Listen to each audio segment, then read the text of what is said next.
agree. And we're live. Yes, we Holy are. cow.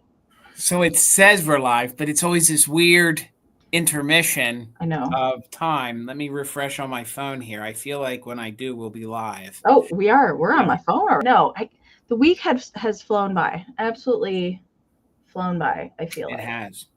Well, and it's February since we were last live, so a whole month has gone by. Can you believe that? This is true. But January went by quickly, but it also felt like it was...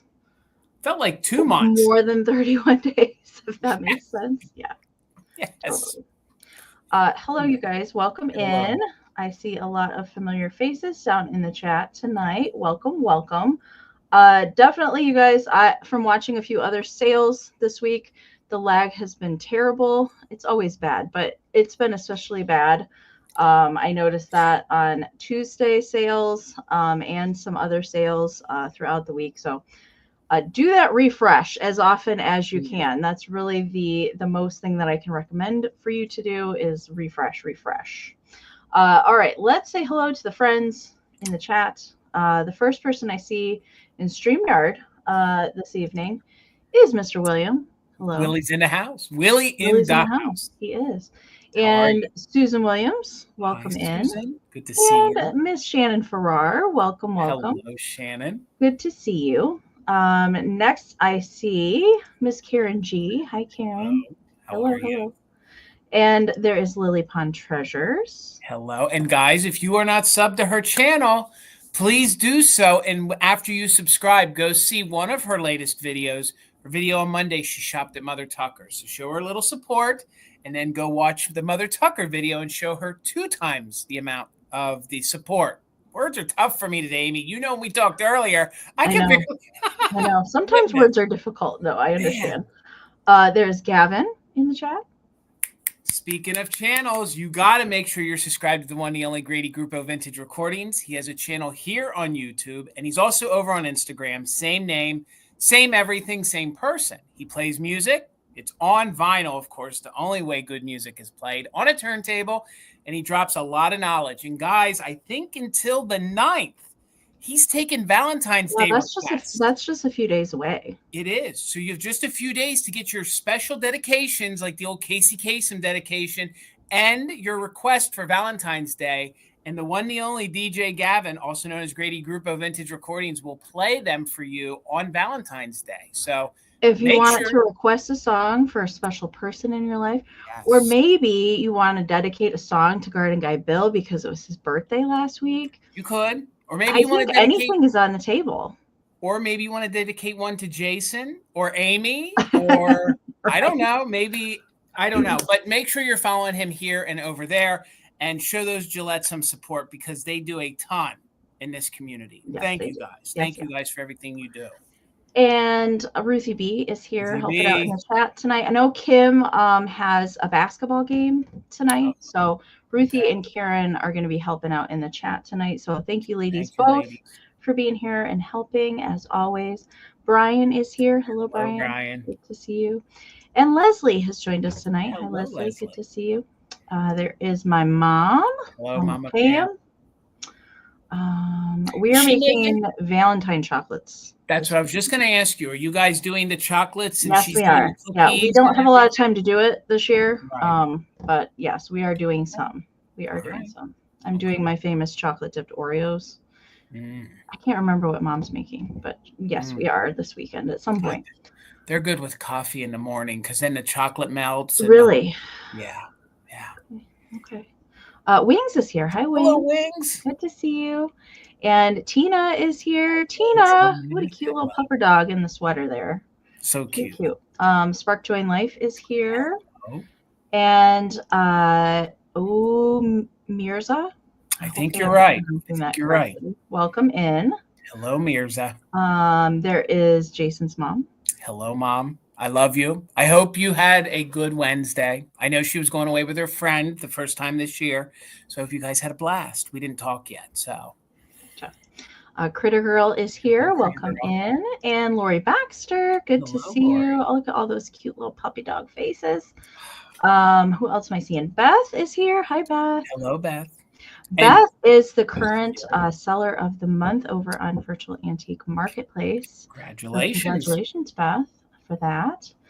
KB is here. Welcome in. Good to see you. And Cheryl Shiny Squirrel is here as well. Hi, Cheryl. Good to see you, Cheryl. Sandra D. Hello, you guys. Sandra Welcome, D. Sandra. Good to Hey, see you guys. I know. It just makes me want to watch the Goonies. Baby Ruth. Baby Ruth. Brooke is here. Hi, Hey, Brooke. Good to see you. I'm scrolling. Joe is here. Joined us from Cali. Welcome in, Joe. Good to see you tonight. Miss Gutierrez, Hello, Debbie, and Teddy. Always good to see you. Thanks for being here. Who am I seeing? I'm going. There's Tracy. Hi, Tracy. Hello, Tracy. And Melanie. Welcome good to see you, Miss Melanie. I'm going. I see a lot of repeats. There's Dawn. Hi, Dawn. A fellow Pennsylvanian. She's just and Jasmine, first time making a live. Whoop whoop. Welcome, Jasmine. Welcome in. Thanks for joining us tonight. Diane is here. Hello, welcome, Diane. Thanks for being here and joining us tonight. Let's see. Okay, I'm trying to get to the bottom. I haven't quite made it yet. Pammy Whammy. Hello, Pammy. Good to see you. Good to see you, Pammy. We have another newbie that says they're from Indiana. Okay, I haven't got there yet. Brenda. Okay. Brenda Batts joined us. Hello, Brenda. Hello from Indiana. There we go. Yes. ABU. ABU. Oh, there's Mama Kathleen. Hello. Good to see you tonight. Let me see. Ariana got like amazing stuff in an estate sale. She went live a couple hours ago and showed it all, and it's like amazing. Like all of it is amazing. I tuned in just when she was showing some of the Christmas, and she got some putz things and some mica glittered things that I had never seen. Some trees and some stife and you name it. She got it at this estate sale. It was fantastic. Tina is here. Hi, Tina.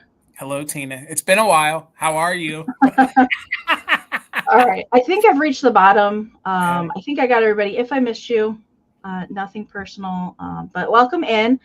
For those of you that are new and joining us for the first time tonight, if you have questions as we go along, don't hesitate to ask them down into the chat. We do have a lot of familiar and helpful folks down in the chat that can answer your questions if we cannot ourselves.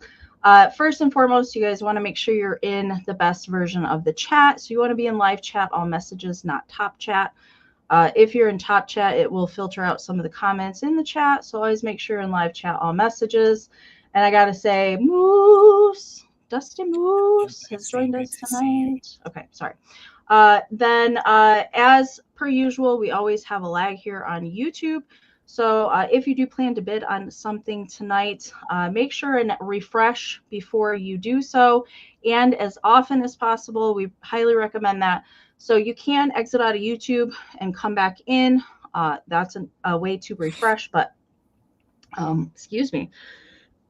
The easiest way is to touch the screen. You'll find a gear wheel icon. Oh, I got a tickle in my throat.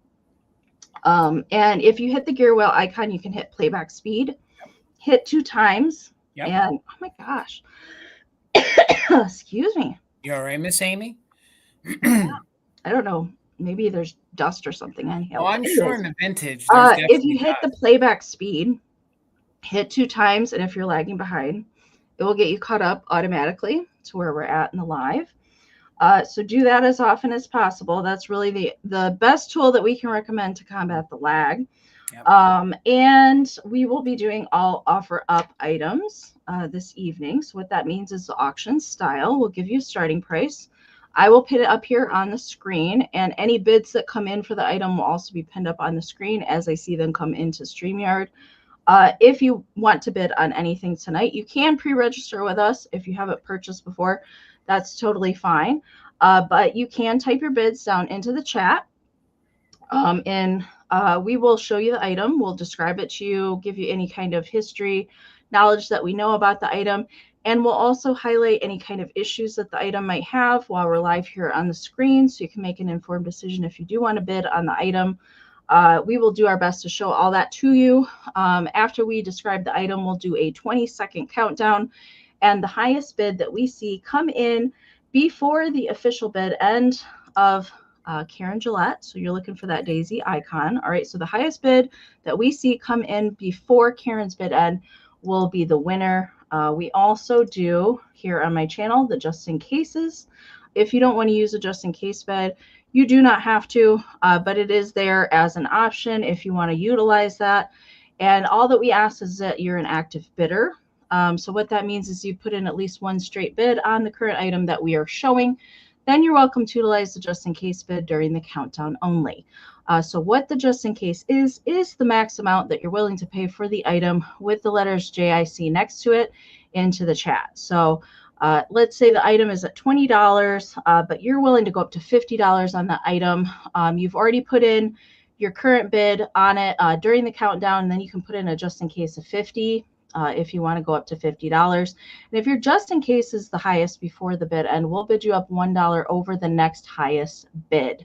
But do keep in mind, if there are multiple just in cases put into the chat, those do turn into regular bids at that point. Okay.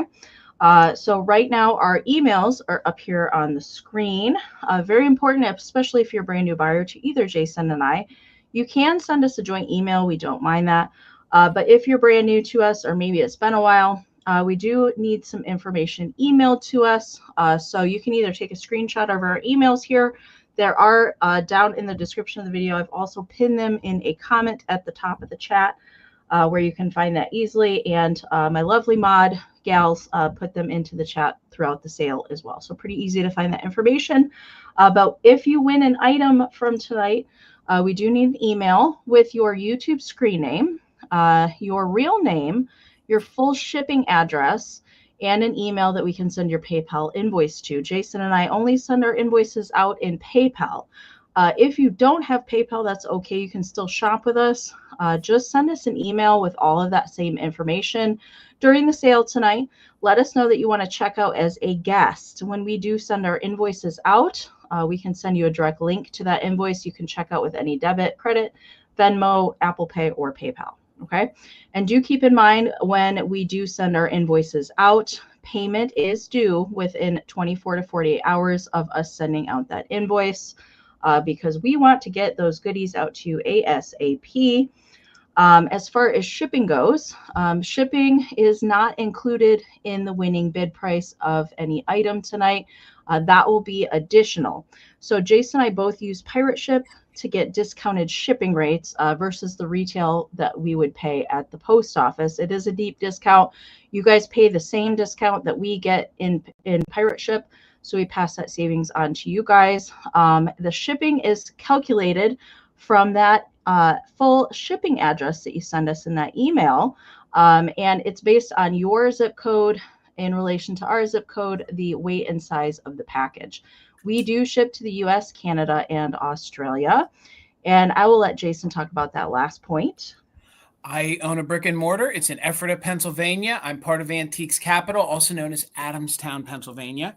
So if you guys don't want to pay shipping because you're coming to the area or you live in the area, you can pick up the items that you purchase from me at Mother Tucker. So just make sure that you communicate that in an email to us, and we'll send you an invoice without the shipping. Once it's paid for, then we'll communicate on how you want to pick it up. But always, please, let's keep that in the emails. We don't want to gum up the sale chat or the chat here. We will discuss when and how you want to pick your items up through an email. As far as shipping goes, I ship from Michigan, and I will be doing all of my packing and invoicing tomorrow. So you will get an email from me when your invoice is out there. I'm going to try my best to get everything out before noon tomorrow. So look for the email from me if you purchase anything from me tonight. And Jason ships on Saturdays, or yep. Invoices on Saturdays. Yes. Yep. And I'm out of Pennsylvania. And I also have a sale tomorrow night over on Instagram, the Valentinos. So you will have an open box. If you buy tonight and then you come over and you buy into tomorrow's sale on Instagram, I'll be able to combine that for you guys. And we will be doing our community share following our sale tonight, as usual. We do have some special Valentine goodies to share with you from the boys at Countryside Antique Mall. So that will be coming after the sale tonight. And the other thing that we wanted to mention, is Jason and I were invited to come on over for a special live sale this Sunday over on Beth, which is Carolina Sweet Treats and Pretties, over on her YouTube channel. And Dolores, Miss Dam Jewelry, is co-hosting with her. And Jason and I were invited to come on and sell for an hour. So the time slot Jason and I are on is 1 to 2 p.m. Central, which is 2 to 3 p.m. Eastern. I'm going to be dropping my preview of items tomorrow at some point. I think Jason is going to be doing his on Saturdays at some point. Yeah, probably Saturday morning. Yep. Yeah. So I think we're having 10 rounds of goodies over there. So we would love if you guys came over and joined us for that fun afternoon over there on Beth's channel. So I can't wait for that. And I am seeing your guys' comments about Mama Pam and I worked 3 days over the weekend opening a brand new antique booth in Allen, Michigan. So I appreciate all of the nice comments you guys have been leaving on the photos, and that you want to plan a trip and come and shop it, and that's awesome. So I appreciate that. Thank you guys all so much. All right. Do we have anything else we need to talk about, Jason?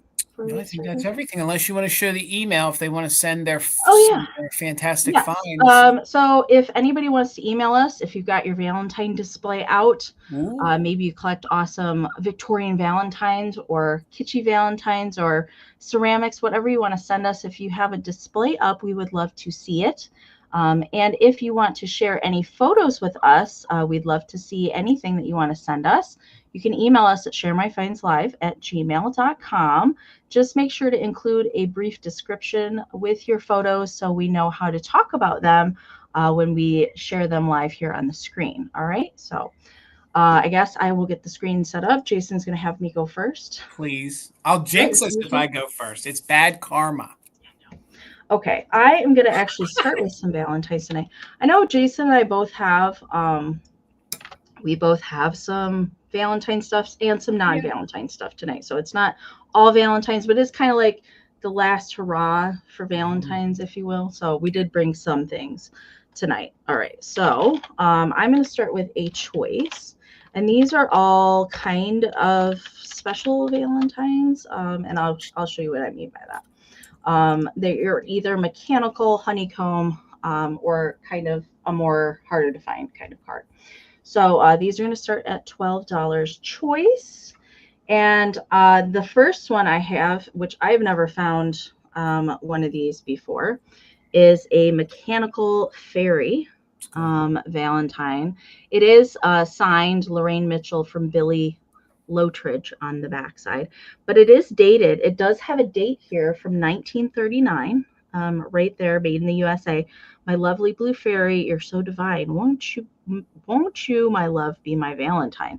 And it is mechanical, so she raises the little love banner on her magic wand there as it goes up. Good condition on it, so that's cool. I've never run across a fairy Valentine.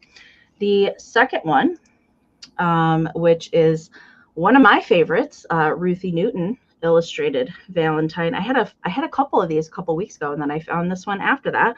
And this is the little boy beating the drum, and so his kind of arms and little symbol goes back and forth for that. My heart is beating for you. This one is also signed on the back side. Early 30s on this one. The third one, Wings, and Melanie and Sandra. All right, let me get caught up on the chat. The chat keeps jumping on me, so that does tell me that the lag is pretty bad. All right, this one here is definitely more of an earlier Valentine, and this is a fold out honeycomb. So you can see that it pops down. So it's like a giant mailbox here at the front. It does have the little pink honeycomb here, and this one does sit on its own. You can see the little mechanism in there, and it will fold flat. You kind of pull up on that little tab there, and then it will fold out flat for you. But then we've got the little couple and the flowers in the background. This one has a light signature on the back side. I'm going to get caught up on the chat. Thank you all so much. And then this one is a larger, probably 1930s also, or maybe into the 40s. Mechanical. This one does have the kickstand on the back side. No signature on this one, but this one is mechanical. Her little hat kind of, I don't know if it's supposed to imply that it's windy or something like that, but her little hat kind of moves back and forth as she's mailing off her little happy mail there to the mailbox.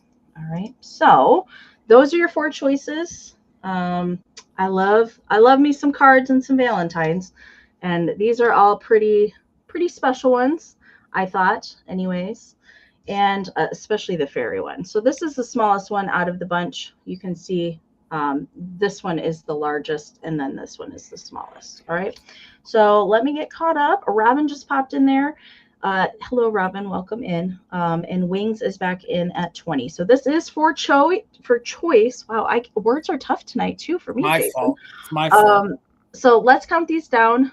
Winner can take one or a combination if they would like. I'm going to count them down. 20, 19, 18, 17, 16, 15, 14, 13, 12, 11, 10, 9, 8, 7, 6, 5, 4, 3, 2, 1. Bid end. Who else had an ice storm today? I know Jason and I both had ice storms. Yeah, we today. did. We got a good 1/4 of an inch. William, I thought that fairy one was a Disney one too, because I feel like I'm pretty sure it is. It's not marked Disney, right? But I'm fairly certain that you're right about that one. Yep. Yep. I think, Jasmine, I think you're right. Yep. Okay. All right. The bid end is in. Robin, your 23 did come in after the bid end. So Dusty had a 21, but Wings had a just in case of 35. So Wings, let me know. And here's how we will claim. We will do fairy. We will do drum. We'll do, what did I call this one? Fold out and mailbox. Wings is taking your fairy one. Wings is taking the fairy. Okay, you got it. Next in line is going to be Dusty Moose. All right, so out of these 3, Dusty, you know if any of those were ones that you were looking at. And behind, let me see. The one with the honeycomb, the background looks like an artist palette. It does. Yeah, it does look like an artist palette. I think that's what it's supposed to imply. Robin is going to be next to 18 if Dusty passes. Dusty, yep, she's passing. She wanted the fairy. Okay. So Robin, you're on deck. If any of these 3 were ones that you had your eye on. And then behind that is Tracy. And then Sandra and Melanie back, if we get back that far. Tracy's taking a pass as well. Fold out. Okay. Robin wants the fold out. Okay, so you want the fold out one with the honeycomb. You got it. Thank you. All right, so Tracy's passing. Mm-hmm. So we are back to Sandra D. Sandra, let me know if either one of these were, and I can watch the chat. Sandra, if you pass, then it will go to Melanie. All right, and I can just watch the chat so we can get Jason started. Thank you all so much. That Ruthie Newton one's pretty epic, y'all. All right, Amy, $10 choice. $10 choice, and I'm going to start out with some dream pets. So if you saw my video when I unearthed some of the plush out of that cedar chest, these were the 2 dream pets that were in there. So $10 choice. They are both in very good condition. They are the Dorkin made in Japan. They are the original ones, and both of them have their dream pet little hang tags, okay, which is fun because if you're not familiar, they do have names. All these dream pets do have names. So this little guy here is your Midnight Mouse. Now, in specific light, in different light, you can see there's a little discoloration right here, and there's a little discoloration right here, all right? I don't know if that's some of the sawdust bleeding through. I don't know if that was in the manufacturing, but these are very susceptible to getting like moth holes or issues to them. Both of these are super clean and they're both like new. Okay. So you can see he has this fun little yellow nightcap. He has his little pom-pom there, and there is some wire armature in the ears. So if you want to move them around, you can. I don't do it a lot because I don't want to rip any holes in them or anything. So just $10 choice. There's a fuzzy on his ear right here. Let me get that off there. Nope, it looks like there's just a little tiny, that might be a little rust mark back there. I thought it was a fuzzy. So, but you can see he is like light pink. So I thought he might look cute maybe in a Valentine's Day display. He has his little striped little sleeping jacket on, super cute. And you can see his little arms there are up. He's just super cute and really good condition. And he has a little plastic red nose. So the way he sits about 7 inches tall. And again, he is your midnight mouse, okay? So he'll be your first one. It's just $10. $10, these are like new, in super good condition. This one has its tag as well. It's a little, they didn't stamp it too well, but he is Bernard. So he is Mr. Bernard. He is your puppy dog. He's in really good condition. He has his fun fedora style hat on. Again, this would be good. I thought this one would be fun in a Valentine's Day or maybe Christmas because he has a little red hat. But his ears have this velvet texture to it. The way he sits, he measures 7 inches tall. He's in really good condition. He has some wire armature here in his tail. I don't do a lot of bending to these because I don't want to ruin them. Plus, I just like the way they are when I find them. So, again, they are sawdust filled. The seam isn't busting out on him. There's no major stains on him. He is just in really good condition. I will say that when they must have glued this polka dot on at the factory, they wrinkled it a little bit, but that's in the manufacturing. So he's gray and red, and he has his fun little fedora cap on. So I see everybody's bids. Thank you so much, Laura. I see Jasmine in at 11. So we will claim them by dog or mouse. So he is at 11. We're looking for 12. And then this was your first one, and he's your midnight mouse, and he is Bernard. I think they're really cute. And again, if you guys didn't see that video, please head on over. Hello, Perla. Good to see you. Please head over and watch that video. I had fun making that because I truly had no idea what was in that cedar chest until I opened it when I filmed myself. So let's start a countdown. Jasmine is in at 11. We're looking for 12 or more. And again, it's on choice, dog or mouse. So 20, 19, 18, 17, 16, 15, 14, 13, 12, 11, 10, 9, 8, 7, 6, 5, 4, 3, 2, 1. Bid end. And his barrel is plastic. And the little sleepy midnight mouse, his nose is plastic. But everything else is fabric, armature, very good, clean. I did note just a little discoloration here on his forehead. There's the bid end. So I think right before the bid end, Laura, you get first choice at 12. So did you want mouse or dog? You, of course, have right to take both. But at 12, do you want the dog? So Laura, the dog is yours. Next on deck, I think, was Jasmine. Jasmine, you're new to me. Hello, Jasmine. So at 11, were you interested in Midnight Mouse, Mr. Sleepy Mouse? You could have him if you're interested in him, and he would be 11. And were they the only two bidding, Amy? I don't. Yes. Okay. Yes. Okay. So you wanted. She wanted the dog puppy as well. So we will bring poor Sleepy Time Mouse. We'll bring him back later on once we're done showing everything. Thank you guys so much. All right. And Matthew, the skunk planter from last week, was made by Napco. But he's not online anymore, FYI. He's not. Okay. The next round for me is going to be a pair of items. You guys know I like to pair the vintage. So you're getting both of these things together. So I will show them together first so you know what you're getting. And so you're going to get a cutie pie nodder doggy, and then a little matchy Valentine. I couldn't help myself because the little dog in the Valentine matches pretty good the little bobblehead dog. So that is for the pair. And this is a Hallmark card, and it has not been used on the inside. So it does open up, but I'll show you that later. So I'll show you the little Suttons, as this is made by Suttons, which is probably not a name that you hear me speak of very often. These don't come around. I have maybe seen one or two in the 12-ish years I've been selling vintage. There's also, Suttons also did some chained families of dogs and cats, but the Nodders, I just don't see them. They're not easy to come by, and he's in good shape. All right, and And he is fully ceramic, okay? He's not like those flocked ones that you could put in your car.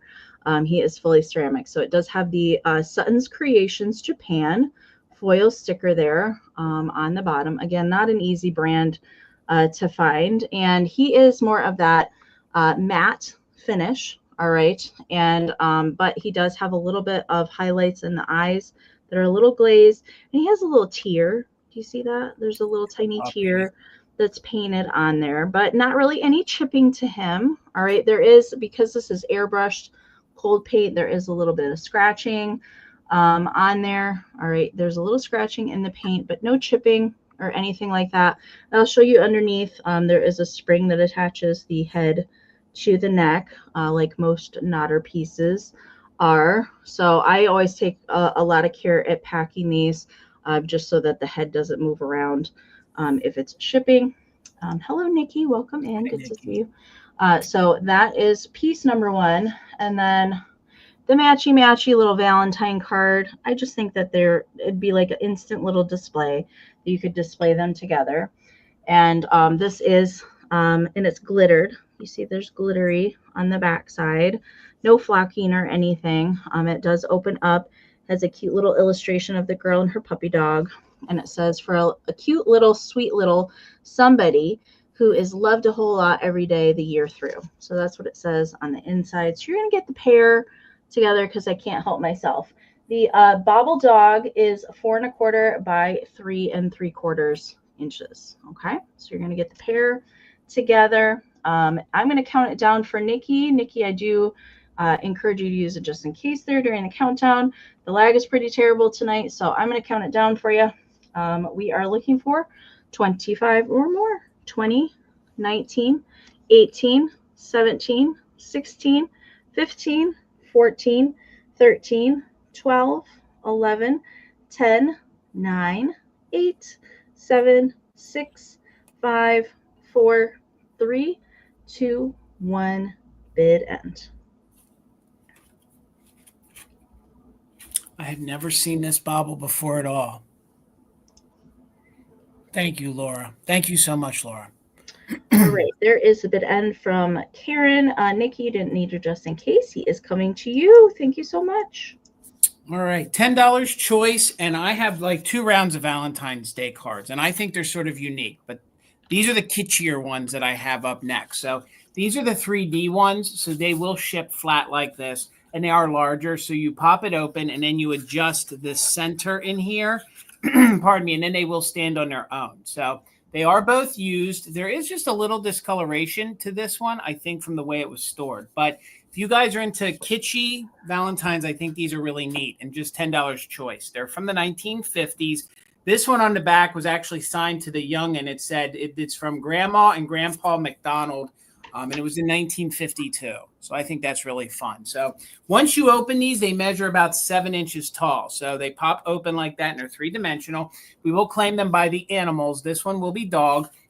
This one has a little puppy dog in there. Let me tilt it like that so you can see he has himself a little microscope. And he says, "You're magnificent. Let me be your Valentine." And then this little girl in her little dress, doggy, says, "Love, I see you only." So it's a super cute. Amy, have you? I think you sold some of these a year. I have had that same card, that same one, and a cat one like that too.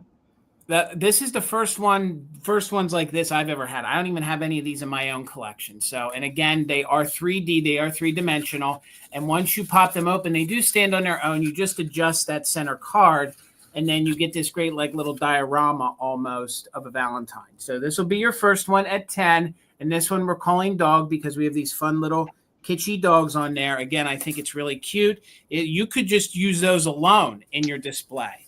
This one we're going to call lion because this one is a circus kind of theme.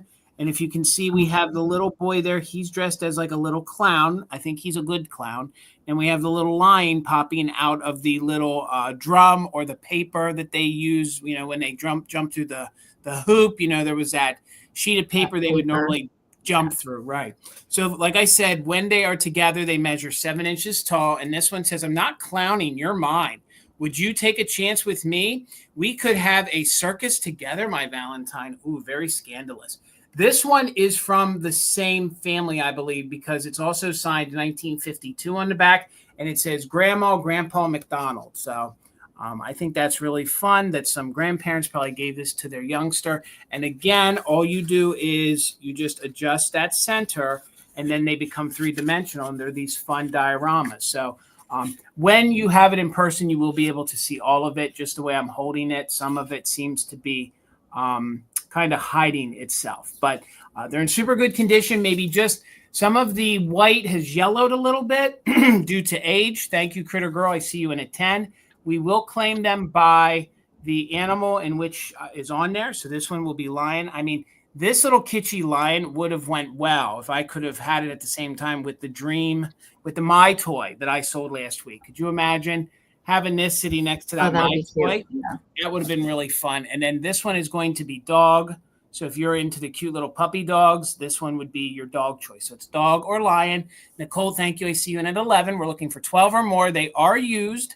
They will ship flat like this. You just pop them up and adjust them a bit, and they're going to stand in your displays and look really fun. So let's start a countdown. We are doing just in case for active bidders. We're looking for 12 or more. 20, 19, 18, 17, 16, 15, 14, 13, 12, 11, 10, 9, 8, 7, 6, 5, 4, 3, 2, 1. Bid end. On the one end of the centerpiece, there's like a little piece of paper that's attached to it. You just adjust it, and that's kind of the easel that holds it together.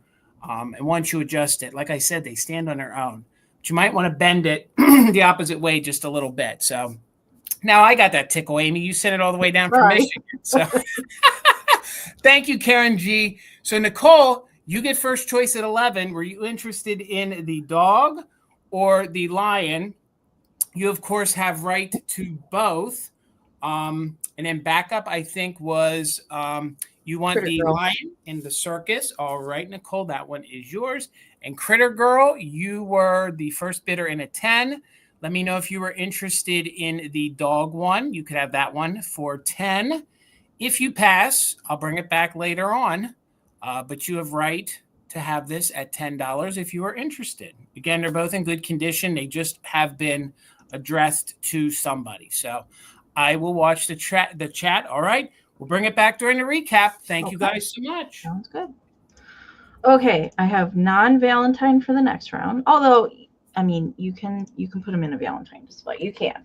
But I just found these on our trip to Iowa. So I thought I would bring these ladies tonight. I've only ever found these one other time. These are not from the 14,000 shaker collection. These are not. I found these on our Illinois and Iowa and Nebraska trip. So these are salt and pepper shakers. All right. And they are little gals in their bonnets. These are made by Sonsco, S-O-N-S-C-O. There would have been probably a foil sticker at one point in its life. No longer have a foil sticker. Neither one of them have a stopper on the bottom. No flea bites. However, there is a chip on the bottom of one of them. It does not affect the displayability. It's like on the very bottom of this. It's kind of just like a shave off of the ceramic. It sits just fine. It's not wobbly or anything like that. But that's really, besides some crazing, there is some crazing present on the ceramic of these gals, but not really. You don't have to worry about cold paint on these guys. Everything is fired on. Adorable. There are some lady head vases that coordinate with these gals. They're more of the wall pocket style. They have on the back little flowers painted on their bonnets. And this is where most of the crazing is present, is on the back side here. And you can see the bottom of that one where that shave is off, but it is not wobbly at all. And it's not really even noticeable, I would say. So they are salt and pepper shakers. The white hat has the 2-hole and the blue hat has the 3-hole for these.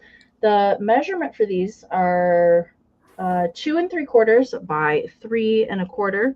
So light blue, it's kind of getting washed out here. Light blue on this hat, and then red polka dots on white.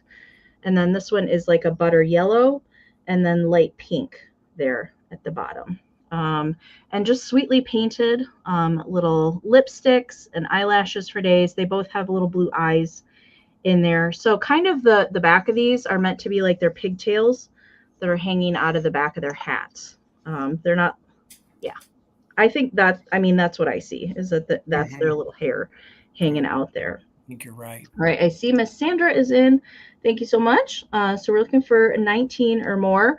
Again, there's no flea bites on the rims of these. There is crazing present, and it's just the back foot or the back hair, if you will, down here at the bottom where that little shave of ceramic is off at the bottom, but it does not really affect how it displays. Okay, so I'm going to count these down. We're looking for 19 or more.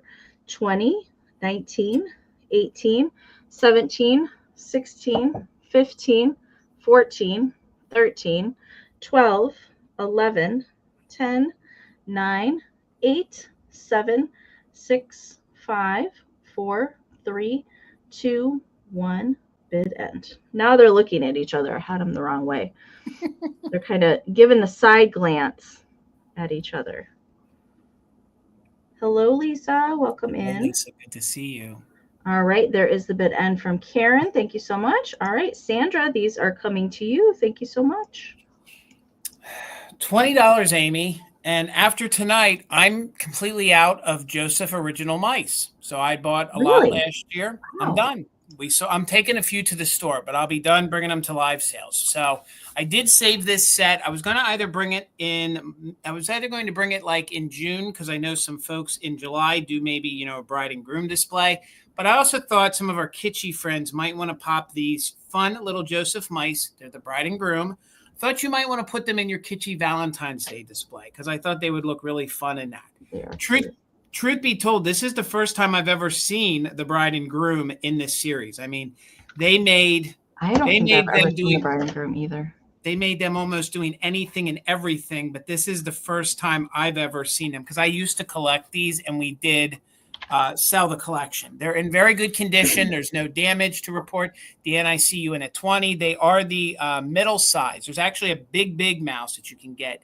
But these are probably your large, not your extra large. And then they have the tiny ones, the smaller scale. I'll have a choice round tonight. But these are your larger ones. These come in at 2.5 inches tall. So they both have their Joseph stickers and the Japan stickers. But this is the little groom fella. So Lynn, I see you in at 22. And again, you're going to get both of these. So he has his little vest on with his little flower in his lapel. He has a pink little button, and he has the little ring in his hand. So no chips or damage. Like I said, the little Joseph sticker. Hello, Nikki. Good to see you. So there's your Joseph, and then there is your Japan sticker on the bottom. So Deanna's back in at 23. So we're looking for 24 or more, and you're going to get them both. So there's the groom. The bride here, some of these little extremities that they add to them, they do apply them at the factory afterwards. So they're not part of the mold. So that might look like it's glued on. That's how it's supposed to be. So she has her fun little daisy flower as her little veil atop. She has her little bouquet of flowers. So cute. So Deanna is in at 23. We're looking for 24 more, and she's the same size as him, just about 2.5 inches tall. So there is your Joseph sticker. If you guys want to collect these, that they have all their stickers, these do. That was the Japan one I showed you, and this one is the Joseph. So again, these are in really good condition. You're bidding on both of them, so you will get them both. They are the little bride and groom. I feel like I don't have them reversed. Or are they reversed in the screen? Well, I kind of like them like that. So thank you guys for all the bids. We're in at 23. We're looking for 24 more. Let's go ahead and start a countdown on these. Again, you're getting them both. And they are the 2.5 inch tall Joseph, bride and groom mice. So 24 or more, 20, 19. Hello, John. 18, 17, 16, 15, 14, 13, 12, 11, 10, 9, 8, 7, 6, 5, 4, 3, 2, 1. Bid end. Again, you're getting both of these. Lynn, I see you're just in case of 30. Thank you so much. And again, I'm not saying they're rare, but this is the first time I've ever seen the bride and groom in these fun little Joseph mice. So let me sit them down before I drop them. Thank you, Karen G, for the bid N. So Lynn, you win them for 24. Lynn, I don't know that I've sold to you before. So Lynn, if you can just email me your information, Amy will pop it up on the screen. Lynn, congratulations. I think this is your first purchase from Mother Tucker. So if you just email me right here, all of your information, we'll get you invoiced on Saturday. But they are yours for $24. $24. Thank you so much. Congratulations. Yes, 24. Yep, you're right. Okay, congratulations. Right. Thank you. All right, and hello, Aaron. Welcome in. And Nikki Moss, I missed you while I was off camera. Welcome. Okay, my next item, and I have not, truth be told, I've not had one of these. Gosh, I don't even think I had one last year. I don't remember. I have a Palmer Cox Brownies book. I have not found one of these in a very long time. Usually if I do come across them, they are literally falling apart. This one it's an okay shape. I would say, you know, there's definitely some wear to it. All right. But I had to get it because it wasn't falling apart. Okay. So there's some wear to the corners here, on both of the corners. All right. But nice and vibrant colors. The binding is still intact. Now, there's no publication date in this one. A lot of times they don't have one, but I can tell you the time range, they're either late 1800s or very early 1900s on all the Palmer Cox books. All the ones that I have found have been like 1898, 1897, or like 1903, something like that, depending on the edition. But there's no publication date in this one. But the cover graphics on this, if you're not familiar with the Palmer Cox Brownies, if you like fairies or kind of whimsical things, these are it. I love these so much. I just don't see the Palmer Cox things very often. There is a showcase at the Springfield Antique Center that has somebody's collection of brownies things, ceramics, metal, advertising, plush. Jason had some of the plush last year, which were amazing. But I just don't come across it very often. But it's okay shape. Usually it's the pages that are completely falling out. This is where usually if there was a publication date, it would be right there, and there is not one there. All right. And everything in here is going to be black and white, no color pages in here. I'm not sure if I'm going to get any of these to focus, but most of the pages like this are very tiny, very detailed, and show all the different brownies. There's several different stories that are in here. And there's several variations of the brownies. There's yearbooks. There's different stories that go around. And Palmer Cox also did some animal stories as well, all very highly collectible, that sort of thing. So this is what we're looking at on the inside of the book. No loose pages that I could find. There's just, you know, some wear to, oh, look at that bear. He's running from something. Oh, yeah. And he had to take his hat off, too. I usually mark pages in here. There are some tears on some of the pages. All right. So if you're looking through this, be ginger with it. All right. Because it is so old and the paper does tend to be super brittle on these. That's why I usually do not find them in good condition. But there's the back. There's a little gal reading here. On the back side, on the back cover. Okay, so I see Dusty Moose is in. Thank you so much. Again, late 1800s, early 1900s time frame we're looking at this children's book. You can go down a rabbit hole and look at all the Palmer Cox stuff. There is some Chinaware, just kind of like the German Cubeware pieces that I like to look for. There's also Palmer Cox, an entire set of dishes, which is very hard to find. So I'm going to count it down. Dusty's at 22, so we're looking for 23 or more. Yes, Lisa. Same. Okay, let's count it down. 20, 19, 18, 17, 16, 15, 14, 13, 12, 11, 10, 9, 8, 7, 6, 5, 4, 3, 2, 1 bid end. That's worth it just to have the cover in the back of your displays or on a table. I love these two hippos. I don't know what's going on there. And the stork that's landed on their head. I don't know. It's really good. Love it. Okay. All right. There is the bid end from Karen. Thank you so much. All right. So at the end there, Lori put in a 25. Dusty had a just in case of 55, but Sandra had a just in case of 88. Thank you, ladies, all so much. So Sandra's going to win it for 56. Congratulations. Thank you so very much. And Mr. Parmesan has woke up from his nap. I told you he was resting so he could give I Mom know. all his attention. He's rested so he can cause chaos now the rest of the sale. $8 choice, Amy. $8 choice, Amy. And I'm just going to do my other Joseph mice. I misspoke with the bride and groom. They were the 3-inch ones, okay? They were the 3-inch ones. These are the version just a little bit smaller, and there's actually a smaller version below this. But these are your 2.5 ones, okay? So these are your 2.5-inch size, and they're going to be choice at just $8. So here they are together, and I'll show them to you up close. There is no damage to them, no chips, no issues. I do believe each one has both the Joseph and the Japan stickers on them. So this is going to be your first choice at $8. This one is your cute little ladybug. So she has a little flower in her hair. She has a little ladybug in her arm. She has her little tail curled around. There you can see the Joseph sticker on. So she's going to be your first choice at just $8. These would be fun heading into the spring in your spring displays. They're great all year. And there is a few that I will show you here that are going to be really good in your Valentine's Day. One of them is really good. So this one we will call Ladybug, and she will be your first one. Ruthie, thank you. I see you in for 10, so we're looking for 11 or more. Heading into the spring season and the Easter season, this one is a cute one. This one's going to be Flower. She actually has the flower, and she's using it as an umbrella, and she has a little pink bow on the back of her tail.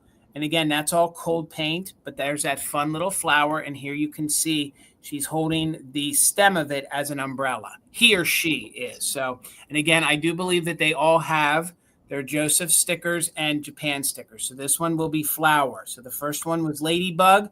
This one will be Flower, and those faces are just stinking adorable. This one is one that I never had the pleasure of owning, just having it briefly to resale. This would be your little Valentine one. She has a little pink heart. It says, I love you. And it's kind of one of those little conversation hearts. So if you guys do a display of conversation hearts, I think she would actually be fun to sit near it as if she stole or snuck one of those little conversation hearts. So again, remember, these are the 2.5-inch tall ones. I misspoke again. The bride and groom were 3.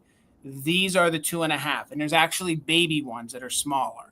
So I see Sandra in at 11. Ruthie is back in at 13. So we're looking for 14 or more. This one we're going to call Heart, okay? So the first one was Ladybug, then it was Flower, then it was Heart, and this one is going to be Bow. And again, I think this one would be cute in your spring because of the pink, or even with the one with the conversation heart. She's kind of bashful but has a nice big pink bow there on her tail. I think this one doesn't have any of its tags. So please note this one doesn't have the I love the look on that one. Or the Japan. So, and this one we will claim as Bow. You're right, Amy. Look, I mean, she's so adorable and bashful. She's flirty. She's flirty mouse. She is. And again, I thought she would pair well with the conversation heart one for Valentine's Day because actually their backs are to one another. So you could do it either way, or you could face them to each other if that's what you wanted to. So we're in with Ruthie at 13. So again, the last one I showed you was Bow. We have Heart. This one again is going to be Flower. So again, this one's Flower, and all these kind of go together. I kind of made sure I held on to ones that kind of could pair well with each other, and this one will be Ladybug. So let's go ahead and start a countdown. Again, it is on choice. We're looking for 14 or more on the 2.5-inch tall Joseph mice. Ruthie's holding it at 13. So 20, 19, 18, 17, 16, 15, 14, 13, 12, 11, 10, 9, 8, 7, 6, 5, 4, 3, 2, 1. Bid end. Kim is in at 14. I see Ruthie's just in case. And again, we'll claim it as bow, heart, flower, and ladybug, or bug, whatever you want to say, just so we can distinguish the difference in them. So there's the bid end. Thank you so much, Karen G. So Ruthie B, at $15, you get first choice. Were you interested in ladybug, flower, heart, or bow? And I have to say, these are some of the more unique ones that I held on to. So you want ladybug, heart, and flower. All right, so ladybug, heart, and flower are yours, Ruthie. Thank you so much.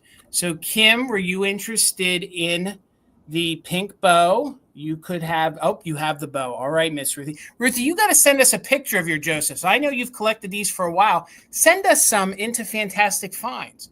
So Kim, if you were interested in taking the one with the bow for 14, you could have it. And then I think the next one would be Sandra in at 11. So Sandra, if you wanted the bow, just say yes. Deanna, if she passes, you could take it. All right, Kim. Congratulations. And Kim, I think you're new to me as well, too. Got a lot of new buyers tonight. Thank you so much. So Kim, if you could just email me your full name and address and an email to my email, we'll get you invoiced. Thank you so much, Kim, and congratulations. Thank you, guys. Can't get enough of those Joseph mice. No, I love them. No, I love them too.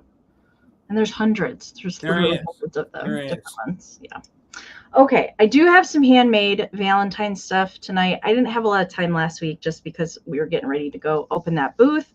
So I didn't get my handmade Valentine's stuff done as soon as I wanted it to, but I do have 3 things tonight handmade by me.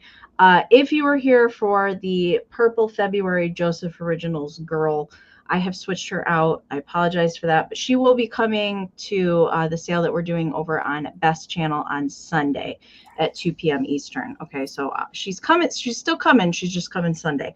But I did get this done because I started it, but I didn't get it finished.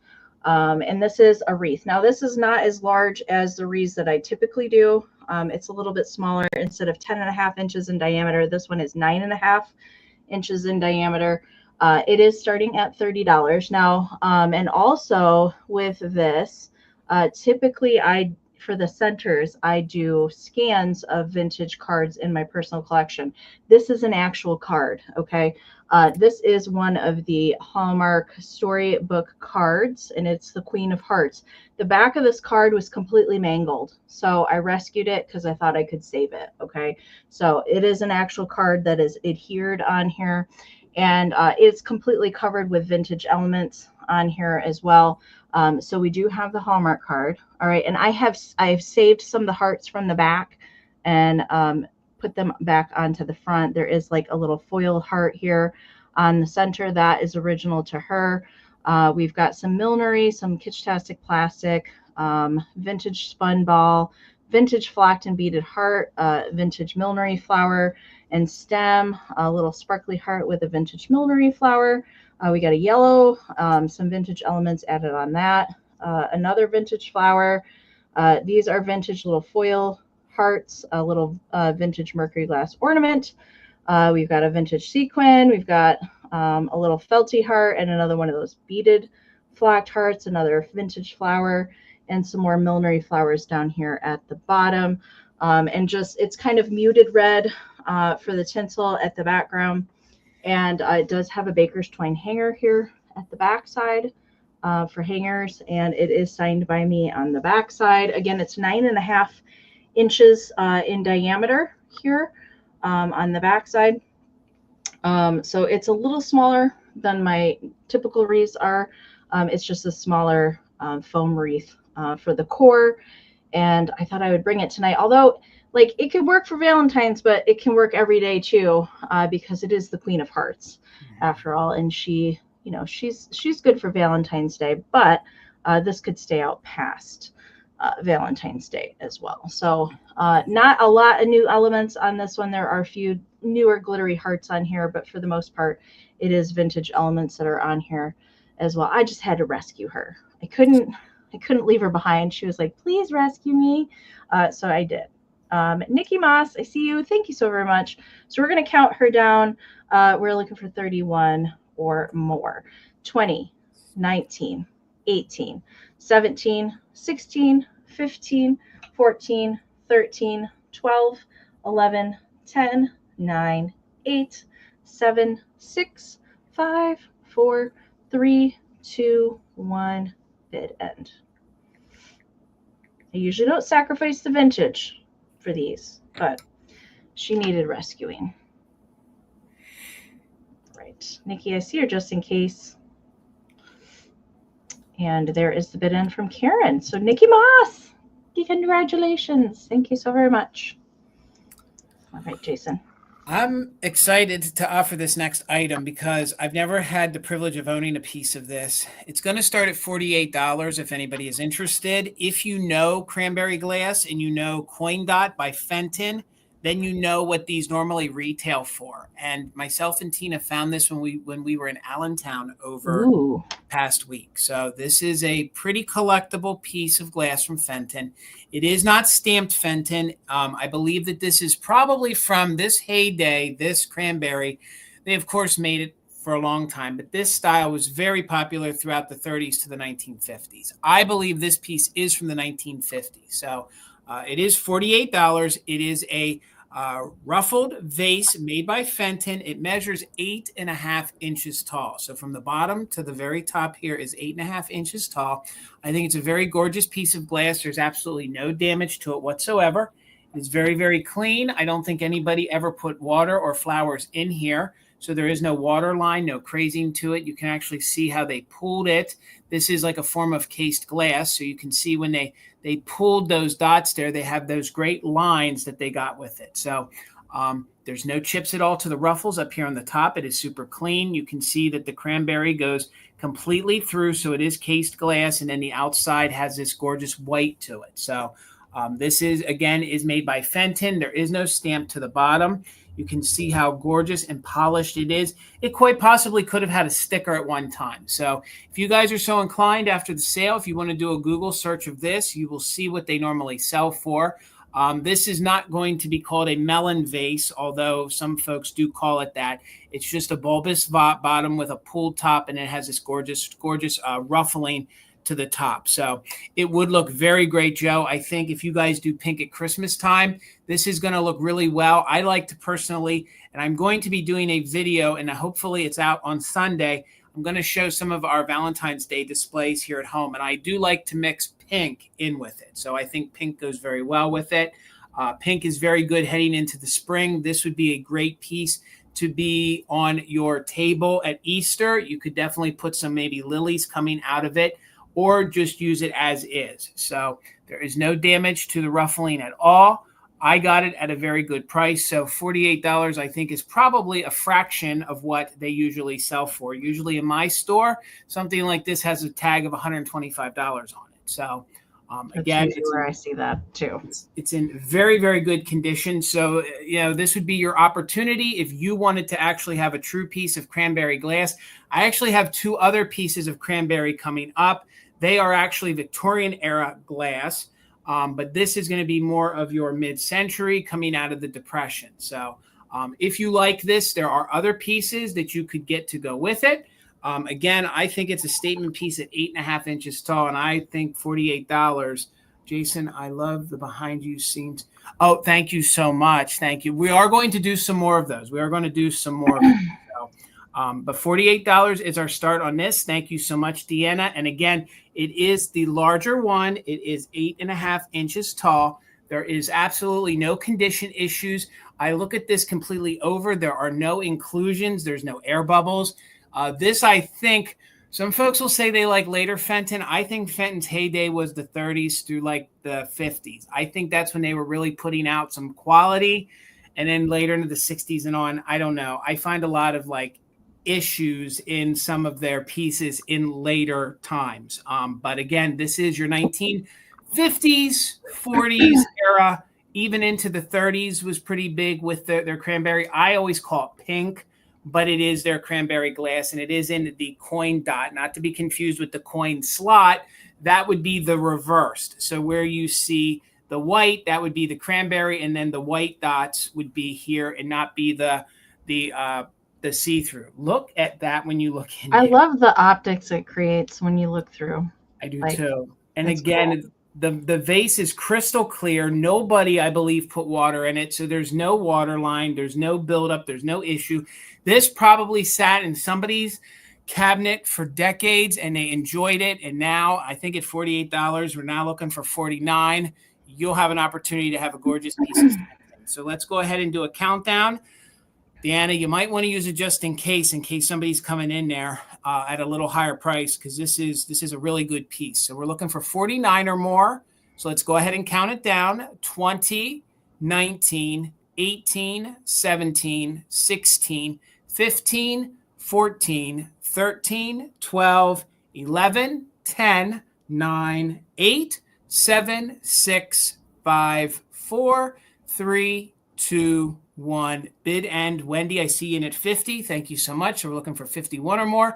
If you do find these cheaper, they're going to have condition issues. This one has none whatsoever. It's in very, very good condition. So if someone's going to add a nice piece of cranberry Fenton to their collection, and it looks like it's going to Wendy. Wendy, I think you're new to me as well. Wendy, I don't recognize your name. So Wendy, congratulations. We always enjoy new buyers. If you can email me down here, I need your full name, I need your full address, and then I need an email so I can get you an invoice out to you. So Wendy, congratulations. The Fenton is yours for $50. Thank you so much. Gorgeous, gorgeous. Congratulations. Okay. For those of you that are here for the whole Howard Coin Kitty Bank, it is coming up next. And a reminder, if you haven't done the playback speed, gear wheel icon 2 times to refresh, might want to do that if it's been a while since you've refreshed. Okay. Now, before I put my start bid up there, I do want to tell you that there is some damage to this. Okay. It's not perfect shape. It looks pretty darn good from the front, doesn't it? And I can tell you, as a kitsch person, as a ceramics person, I've only ever seen one of these, and it was probably about 12, maybe longer than that, at the Heart of Ohio Antique Center in Springfield, and it had a tag of $500 on it. I've never seen another one in person. They pop up on eBay. Actually, there's probably a couple sitting over there right now. These usually command a very high dollar. I knew it had damage when I picked it up.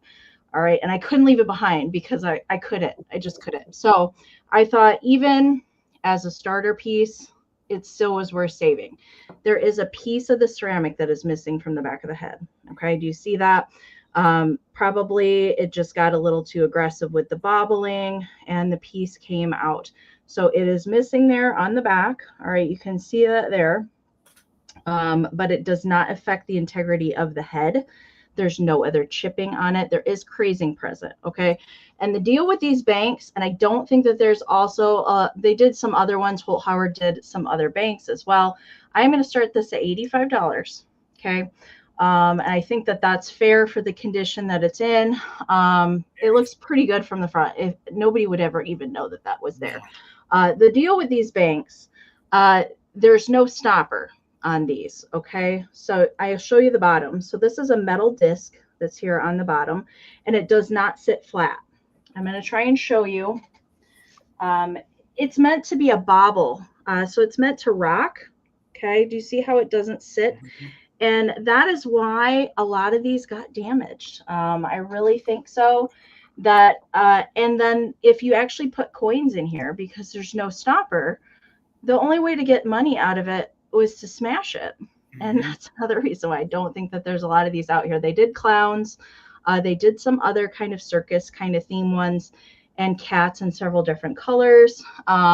If you're good with clay, there is some modeling compound that you can get.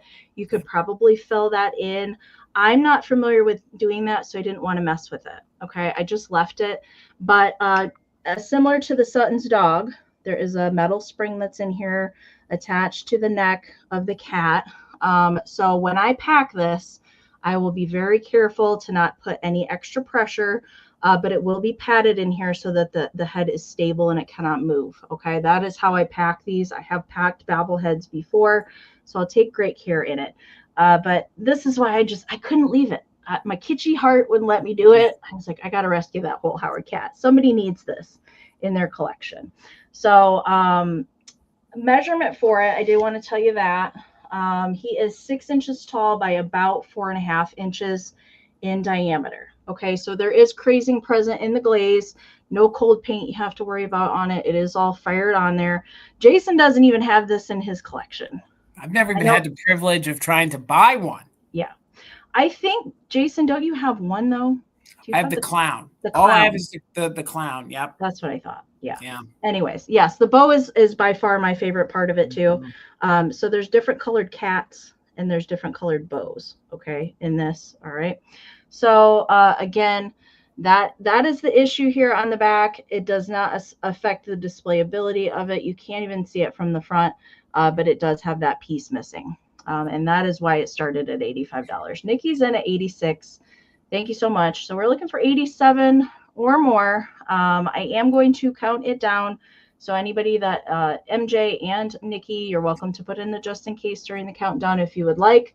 But let's count her down. 20, 19, 18, 17, 16, 15, 14, 13, 12, 11, 10, 9, 8, 7, 6, 5, 4, 3, 2, 1. Meow, meow. It end. I don't know that they made a dog one. I know they have a lion. I've never seen a dog. They have a lion. A dog one. And there isn't a dog highlighted in the guidebooks either. No, but they do have a lion, right, Amy? Yeah. There is a lion, yeah. Yep. Okay. Bid end is in. I see MJ has a just in case of 112. Nikki has a just in case of 128. But MJ came back in there with a straight bid of 129. Nikki, your 130 did come in after the bid end. So MJ, congratulations. Kitty friend, Meow Meow is coming to you. Thank you so very much. Congratulations, guys. And Amy, that was epic. That was epic. And it's just cool. It's cool to hold this. It's fun. Saying. They're fun. Cool. They're fun. It's a bucket list. They're good.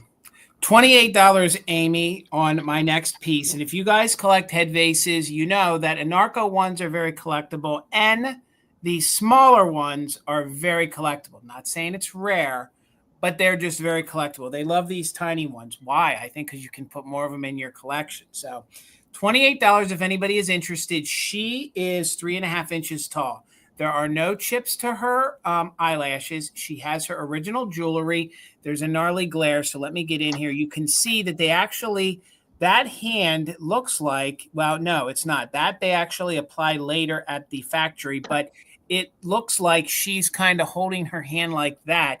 And you can see that she has all the red paint on her fingernails. That's a different pose than you usually see with the hands. It is. It is. And that's why I thought and picked it up. Plus, I thought with the blue, it looks good all year round. But it's kind of like a baby blue on it. It's not like a seafoam green, but it is definitely a baby blue. But I thought this would look good going into your Easter and your spring displays. They were actually so detailed that they even made sure to put some nail polish back there on her thumb. So she doesn't have a ton of crazy, no major issues. I will say that the only crazy issue I could find, and if I could catch it, you're going to see that there's a little line right there in her bonnet.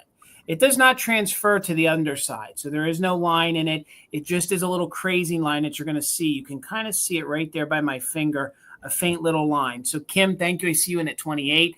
I did my best to clean her out. She is a little dirty down below, but I could just get to the top part and get most of that. But it does not affect her display on the outside whatsoever. So she kind of has a low collar, a low neck V kind of dress I think she's probably wearing. Again, there you can see her bonnet, and she is the 3.5 inch tall, and she's made by Anarco. She also not only is dated 1963, but she has her Anarco sticker, which I do really enjoy as well. So let me get in here close so you guys can see. It is a very, very pale blue, very baby blue, 1950s, 60s kind. You can see where they did give her the details here at the top of her bonnet. She has a white bow here with some gold details. Let me shade that a bit so you guys can see. The other selling point is she has her original pearl earrings. The face is in super good condition. Sometimes if these get wrapped up with newspaper, they can discolor. And she has like a little manufacturing defect right there in her cheek. it looks like it was in the mold. It kind of looks like she has a beauty mark. So I think that's really fun too. I think she's very dainty. I think she's very elegant. And I think she will look good standing alone or with multiple head vases if that's what you collect. So Kim's holding it at 28. We're looking for 29 or more. Again, the smaller ones are collectible. The Anarco ones are very collectible. And she is in super good condition. Again, let me just pause here to show you that there's no issues to the hand. She even has all her red paint on her fingernails, including the thumbnail that you can see right there. So she is a blonde, and she's just in really good condition. A lot of folks say that most of these sort of look like Lucille Ball. So, but she kind of does, Shannon, you're right. She kind of does look like, and I think it was Ginger. I think you're thinking Ginger from Gilligan's Island. So, or are you thinking Mrs. Howe? She kind of does look like a Mrs. Howe, Nikki. I think so.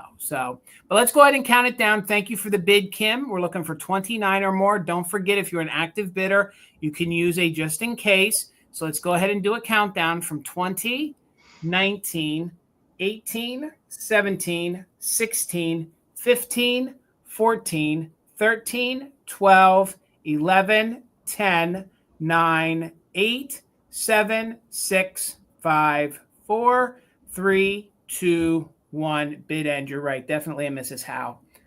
Lovey. Yes. Lovey. Remember, he used to always call her Lovey. Mr. Howe. That was one of my favorite shows.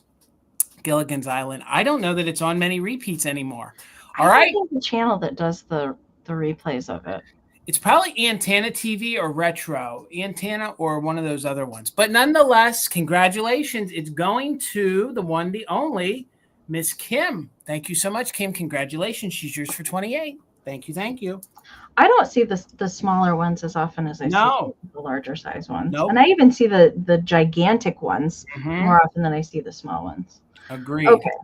Yeah, Napco made some huge, absolutely huge lady head vases. There's not very many of those around, but I have seen it. I have seen a couple. Okay. I have a Valentine pose doll up next, and she's going to start at $24. This is coming out of my personal Valentine collection. I thought I would pass her along. Now, she is a stockinette. So she is kind of styrofoam under here, and then there's stockinette material over her face. All right, hand painted details. She does have like brown and green eyes that are hand painted with lashes. Pursed red lips. She does have a little heart raspberry beret going on there. And felt clothing. She does have a little sash that she's wearing that says My Valentine, goes across the front. And she does have wire armature in both of her arms and her legs. I've had her sitting for quite a while. You can be, ginger at straightening the legs, and you can straighten her out if you wanted to put her into a doll stand or something like that.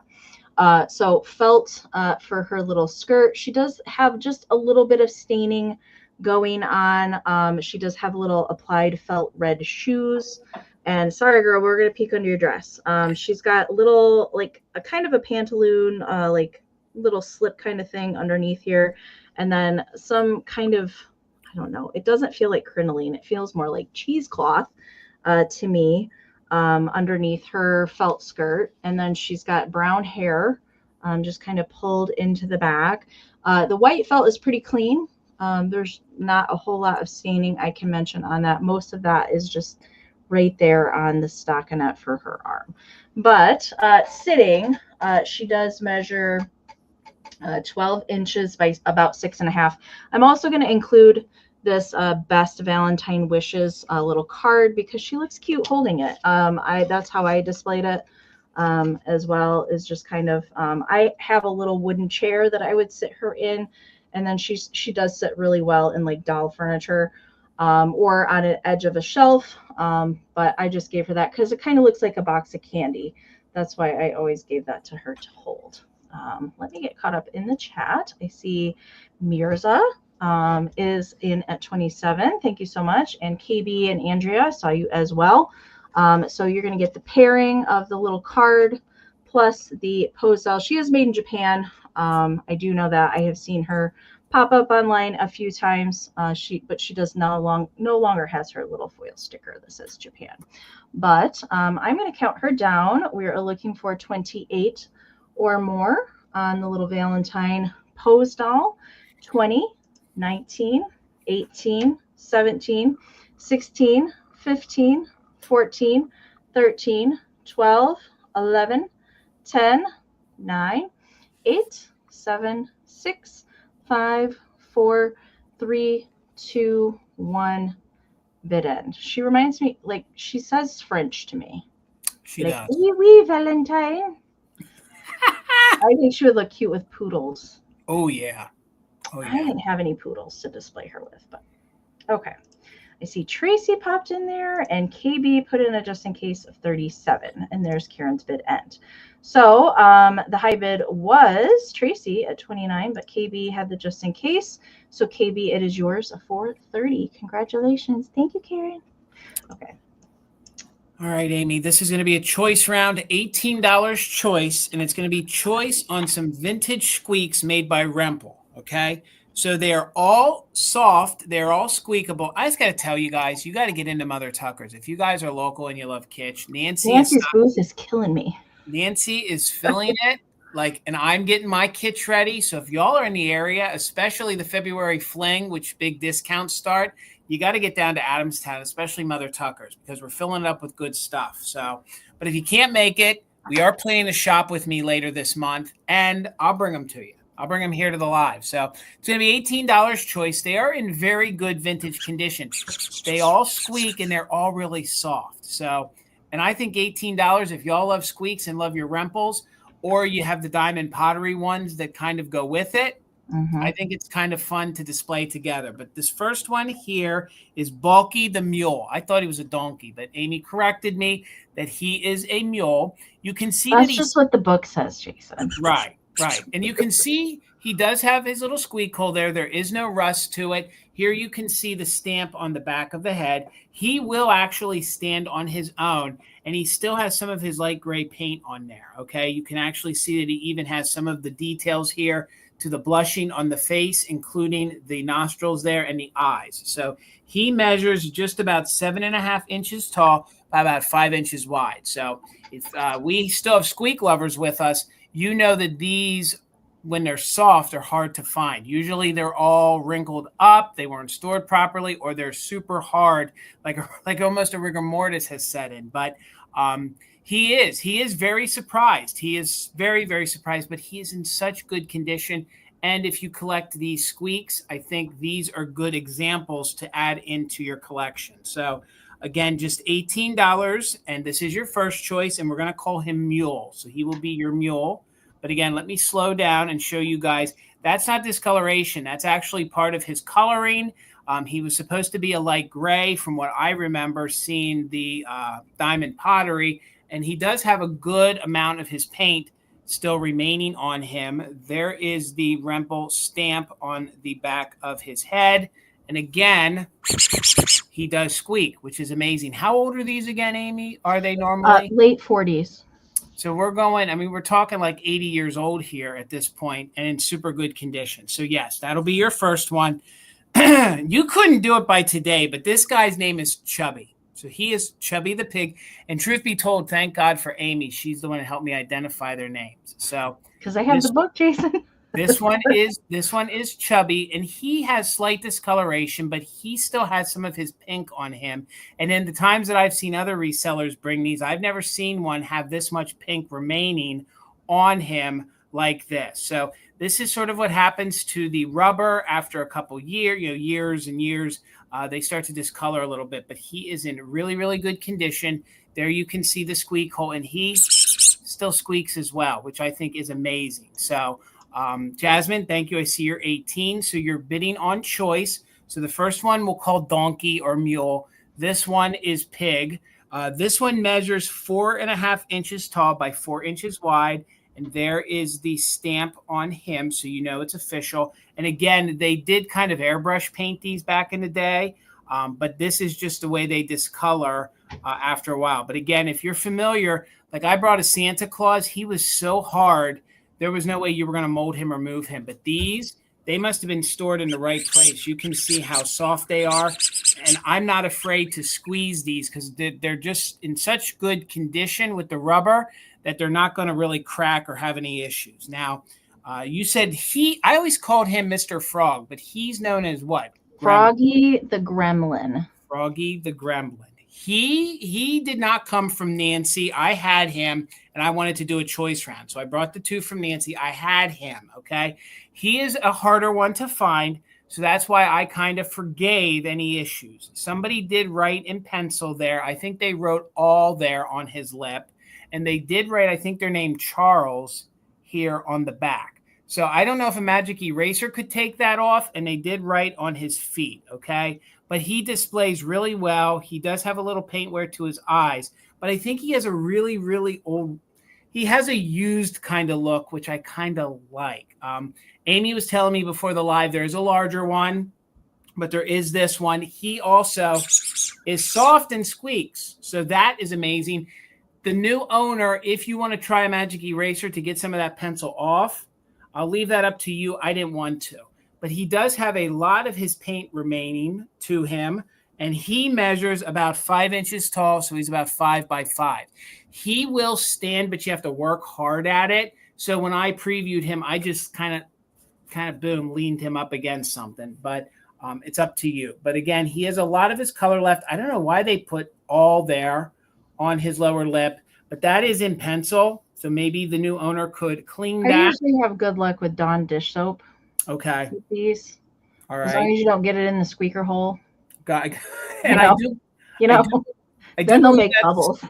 I do believe that's the fella's name, Charles back there. And then I can't necessarily make out, I feel like that says Jeffrey, maybe Jeffrey there on the bottom. I don't know. Jeffrey. I don't know. I don't know what they were doing there. So I'll make it easy. It is a choice round. We're looking for 19 or more. This one will be Frog. Again, Rempel from the 30s, still soft, blows my mind. That was one of the very first ones that they produced because the character of Froggy the Gremlin, from my research I have sold him before. Right. That, his character was based on a radio show. Okay. And I always thought there was a British book with a frog like that on it, and I could be mistaken. Wind in the Willows did something like that, and then of course we've got Michigan J. Frog that looks very similar. Right. But Froggy the Gremlin was the first. Okay, so we're looking for 19 or more, so we will call him Frog. We got Mr. Chubby the Pig. Again, these are in very good condition. I've seen some come to lives that were completely disintegrated, completely hard, with no color to them, but this is what happens to them. Diehard folks to collect these expect this. Just like us who like ceramics expect the crazing or some paint loss. This is normal, but the selling point is he has a ton of his paint left. You can see the pink there on his nose, the pink on his legs, and they squeak. So that one will be Frog. And then this one we'll call Mule or Donkey.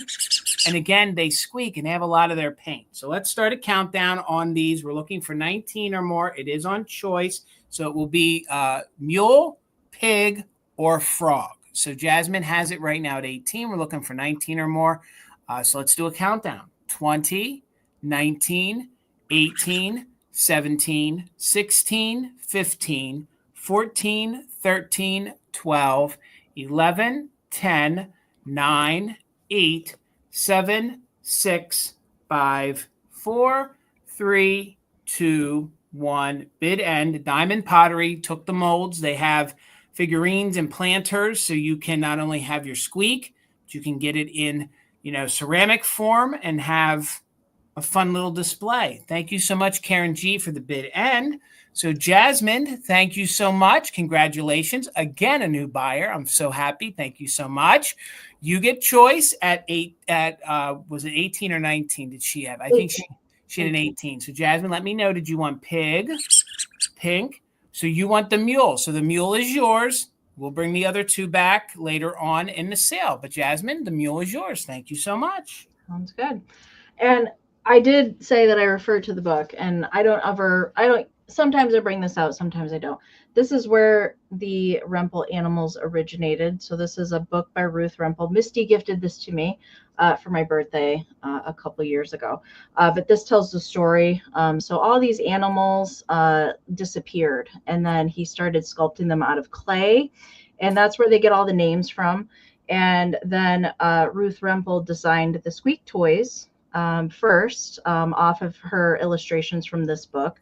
And then the diamond pottery were based off of the squeak toys. So there's pottery pieces that look just like the squeak toys as well. So, Amy, one thing real quick. Yes, you guys can email us after the sale. We just ask that you maybe do it during the sale so that when you leave us, you don't forget. Because if you do leave us and you don't email us, we can't get a hold of you. So we're perfectly fine with you waiting till after the sale. But we do encourage that you do email us so that we can get you invoiced. So we love having new buyers, but we just need your info one time so then we can save it. So you guys can feel free to do it after the sale, but we implore you, don't forget, do it right after we're done with tonight's sale. So, all right, yes, Amy. And as a reminder, I mean, why we need that information, because I'm doing my invoicing tomorrow morning pretty early and sending those out. Jason does his on Saturday. So it just makes it much easier when we go to try and send your invoice out if we have your information. And it's easier if you send it during the sale or right after the sale. That way it's in our emails waiting for us when we do start our invoicing and packing. All right. I do have another handmade item for my next round. And it's one of my Kitsch Can arrangements, Valentine style. Last one that I'm going to have for this year. And then we're going to move on to Easter pretty soon here. So I'm excited for Easter because next to Christmas, it's one of my favorites. Jason's too. So this is the base of it is this awesome Vess Cola can. It's in excellent condition. I do like to always say where these were manufactured. St. Louis, Missouri. I had not had this brand particularly before. So it's a vintage soda can. And then featured on here is a vintage Valentine made in Japan Pixie. And these don't come around super often. I've had this one for a few years. I've used some of his brothers, and this was the last one that I had. So it is actually not a Christmas Pixie. It was actually a Valentine Pixie. So the white little felt heart was original. I added a little rhinestone there. And I also added one of those little foiled and flocked hearts to the end of his hat.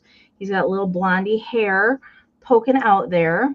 I have added a vintage cupcake pick in his hands. He's got a sparkly little heart, vintage flocked millinery. There's a spun ball back here, a little foiled heart, a little beaded heart poking out back here in the back. And then there's a bonus little heart here on the back. It is signed by me at the bottom.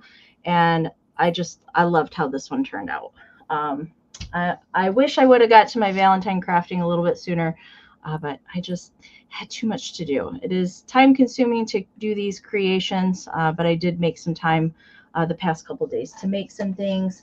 Measurement for him, he is 8.25 by about 3.5 inches wide. I get the width from anything that's kind of hanging off of the can.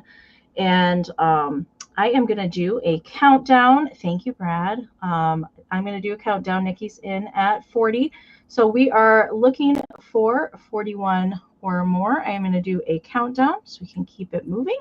20, 19, 18, 17, 16, 15, 14, 13, 12, 11, 10, 9, 8, 7, 6, 5, 4, 3, 2, 1, bid end. Amy, how long do you think that took you to make, the one you're selling right now?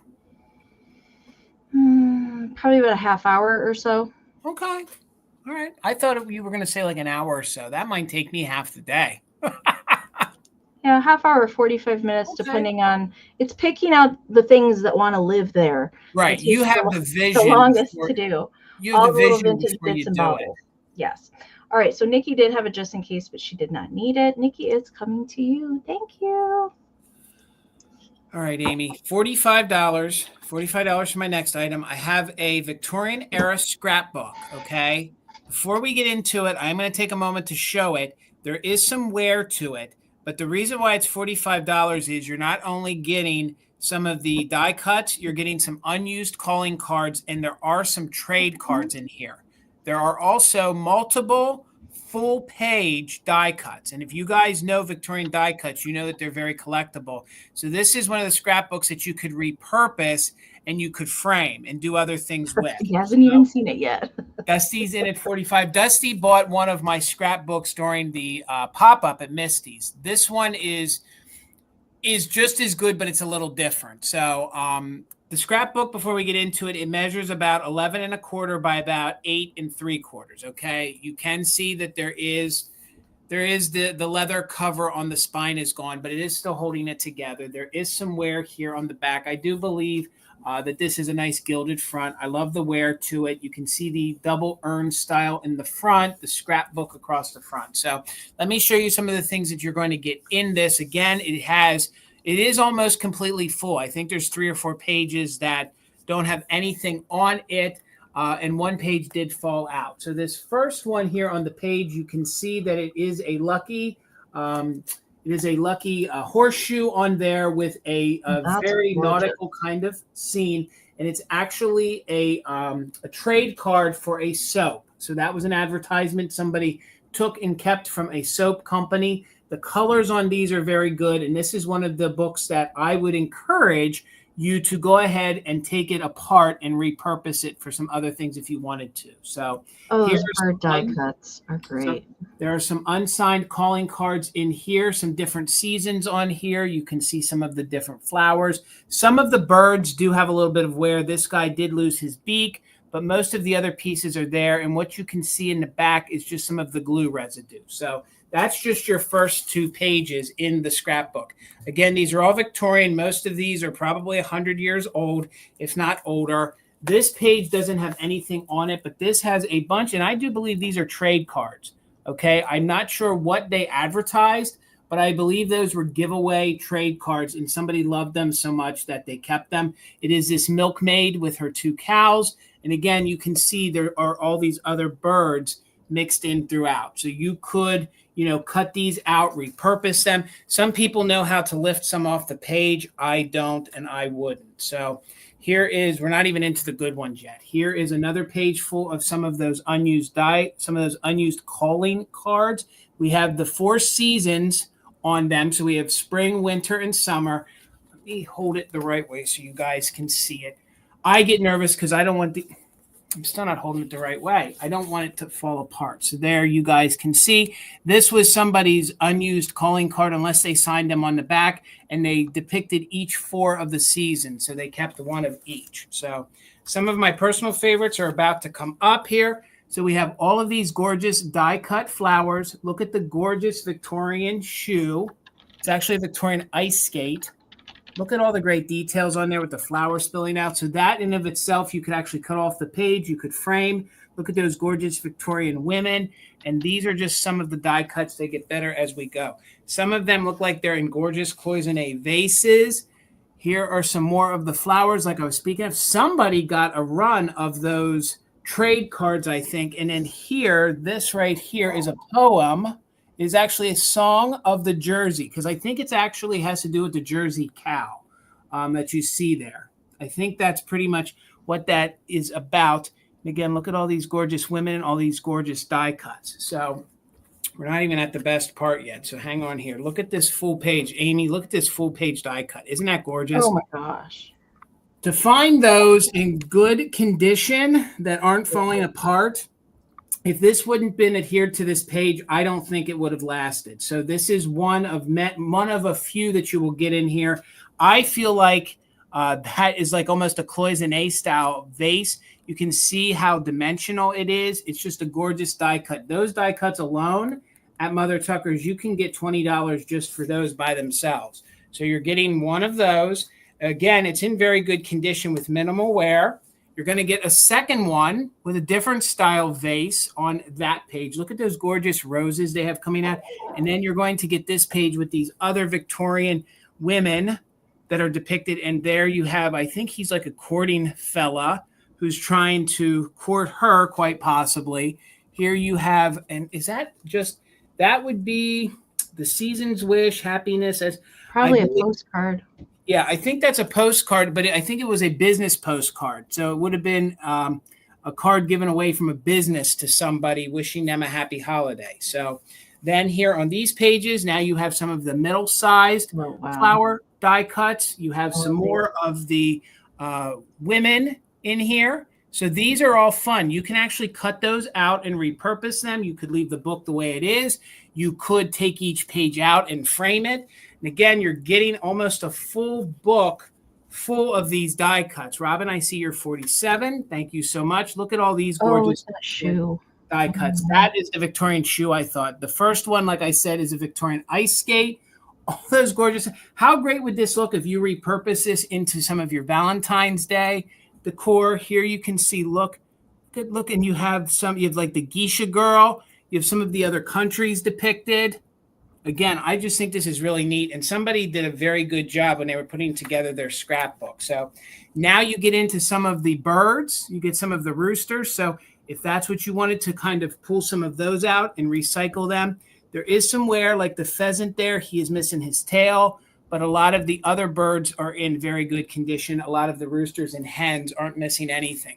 Plus, you have all these die cuts over here. Plus, you have these pages completely full of the fruits and the flowers. We'll pick up the tempo just a bit. Here, I always love the Victorian hand holding a greeting. So you have that down there. And then we get into some of the pages that are blank. There's probably 3 pages that are blank. This one has come out, but these are all trade cards. So those are all trade cards advertising different things like thread, all sorts of different advertisements. So we'll let the new owner read and enjoy some of that. But I will say this one's one of my favorites here. This one is Boston Spools. Look at the little boy playing the drum. So we will show you. I'm not going to show you guys anything else because let the new owner enjoy it. So I don't know. I would say that the book probably has 15 pages full of die cuts. So that's what you're bidding on. And I will say as you flip through it, some of the cardboard pages, they do flake a little bit. But again, you're buying the full book, everything in it, repurpose it, keep it as is, whatever you want to do. So Dusty, thank you. I see you in at 48. We're looking for 49 or more. This is well over 100 years old. So let's start the countdown. Looking for 49 or more. 20, 19, 18, 17, 16, 15, 14, 13, 12, 11, 10, 9, 8, 7, 6, 5, 4, 3, 2, 1. Bid end. I don't even think they make reproductions of these larger die cuts. That in of itself, the 2 of those, like I say, I see an antique malls and in mind that they would put 20 on those. Take them out and sell them separately. So Dusty, I see you're just in case. Thank you so much. And there's our bid end. So Dusty Moose getting my second scrapbook. Thank you so much. Thank you, Robin, for the bids. And it's coming to you for 48. Those huge die cuts, you don't see those. You don't. You don't.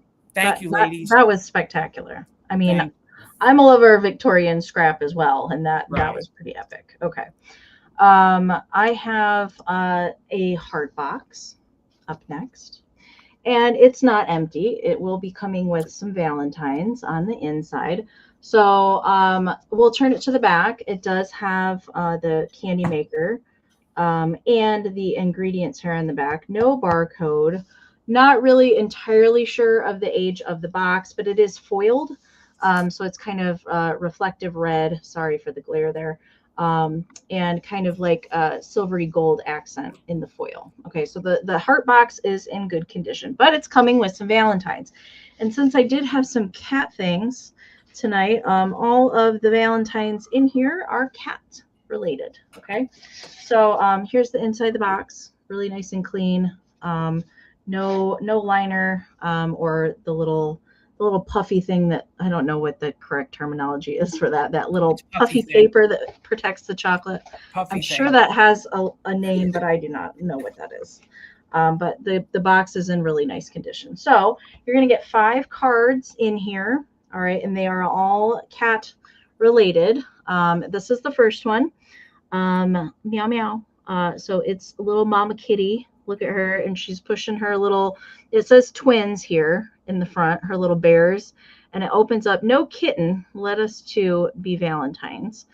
So it's one of those little fold out cards. It does have a signature on the back side. So that is Valentine number 1. And did I miss something in the chat? I feel like she's saying somebody wanted the frog, but I'm not seeing I don't see that. Go ahead, Amy. I'll keep All right, checking. sorry. Here. The second one is this little one that says, "Your catnip to me, be my Valentine," with the little bluebirds. This one is a foiled card. This one does have a signature on the back side, but that one is super cute. This next one, also signed on the back, "Let's get into the swing and be Valentines." That one is adorable. The little kitties on the swing. This one, also signed by Janet here on the back. This is another fold out one, more glossy, thicker cardstock on this one. And it opens up and says, "Love, here's my heart. Now let's not part." That's what that one says. That one's really cute. And the last one, I think, is my favorite. If you saw my video that came out recently, you probably will recognize this one. This one is a Hallmark. It says, "It's just a little Valentine, as tiny as can be." And then it says, "But not too small to tell you." And then it opens up again to "You go over big with me." So it is a little kind of a double fold card. I think that's so cute, with the little gray kitten there that opens up. So that is it. All right, so we get this one, this one, this one, this one. Oh my goodness, I can't hold them all. And Mama Kitty. All right, so those all will come in the box, plus the candy box as well. But I'm not seeing any interest in that one, so we will bring that back at the recap. All right, Charlotte, thank you so much. I got you for the frog. My next item, Amy, we're going to go to Kitschtown, $20. $20. Wait, Nicole's got a bid on that. Yep, I see it. The lag. All right, Nikki, I'm going to count you down. 20, 19, 18, 17, 16, 15, 14, 13, 12, 11, 10, 9, 8, 7, 6, 5, 4, 3, 2, 1. Meow, meow. Bid end. Those kitty cat. You do such a good job pairing things together, Amy. Groupings of things. Okay. There's the bid end. Nikki, it is yours. Thank you so very much. All right. $20. And I think if you guys are looking for a kitschy planter to keep out this time of the year, I think she's really cute. She's this little girl. She looks like the pajama bag girl. That's what I was just going to say. So she goes well if you're a pajama bag collector. Tina actually found her in December, and we kind of put her to the side thinking that she would look good at your Valentine's time frame or heading into the spring.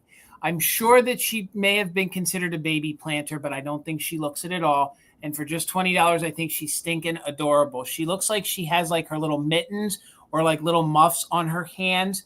Her eyes and face are adorable. I will tell you that this is the satin ceramic. There is a little bit of roughness around her bonnet, kind of where I think the glaze thinned out a little bit, but I'm not going to call them chips. They feel like the glaze just didn't really take right here around the tips of the bonnet. So if you rub your hand, you'll feel that they're not as glossy as the rest of it. Kathy, thank you. I see you in for 20. Again, she's in very good condition. She is a planter. I don't know that she was really ever used. I don't have a manufacturer, but I'm going to speculate. I feel like that she, who do you think she might be made by, Amy? Just Napco. You okay? All right. I was thinking a Narco. So one of those two, but no, I think I'm feeling Napco vibe because she has that kind of feel about her. But she is this gorgeous. She almost has like a yarn or a fabric kind of feel about her, and Amy nailed it. She definitely looks like one of the little pajama bag girls. So she has this flowy golden kind of blonde hair coming out. She has these fun blue eyes. And again, you can see that she's very, very clean on the inside, and the pink does repeat all the way around.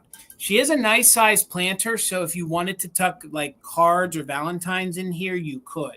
She measures about 7¼ inches tall. She is about 5½ inches across this way, and she's about 4½ inches deep. So she has kind of an gnarly glare. She's very, very pink in person. You can see that the pink details go all the way around in her bonnet. She has this gorgeous big pink bow, and I could not find any chips or cracks to her whatsoever.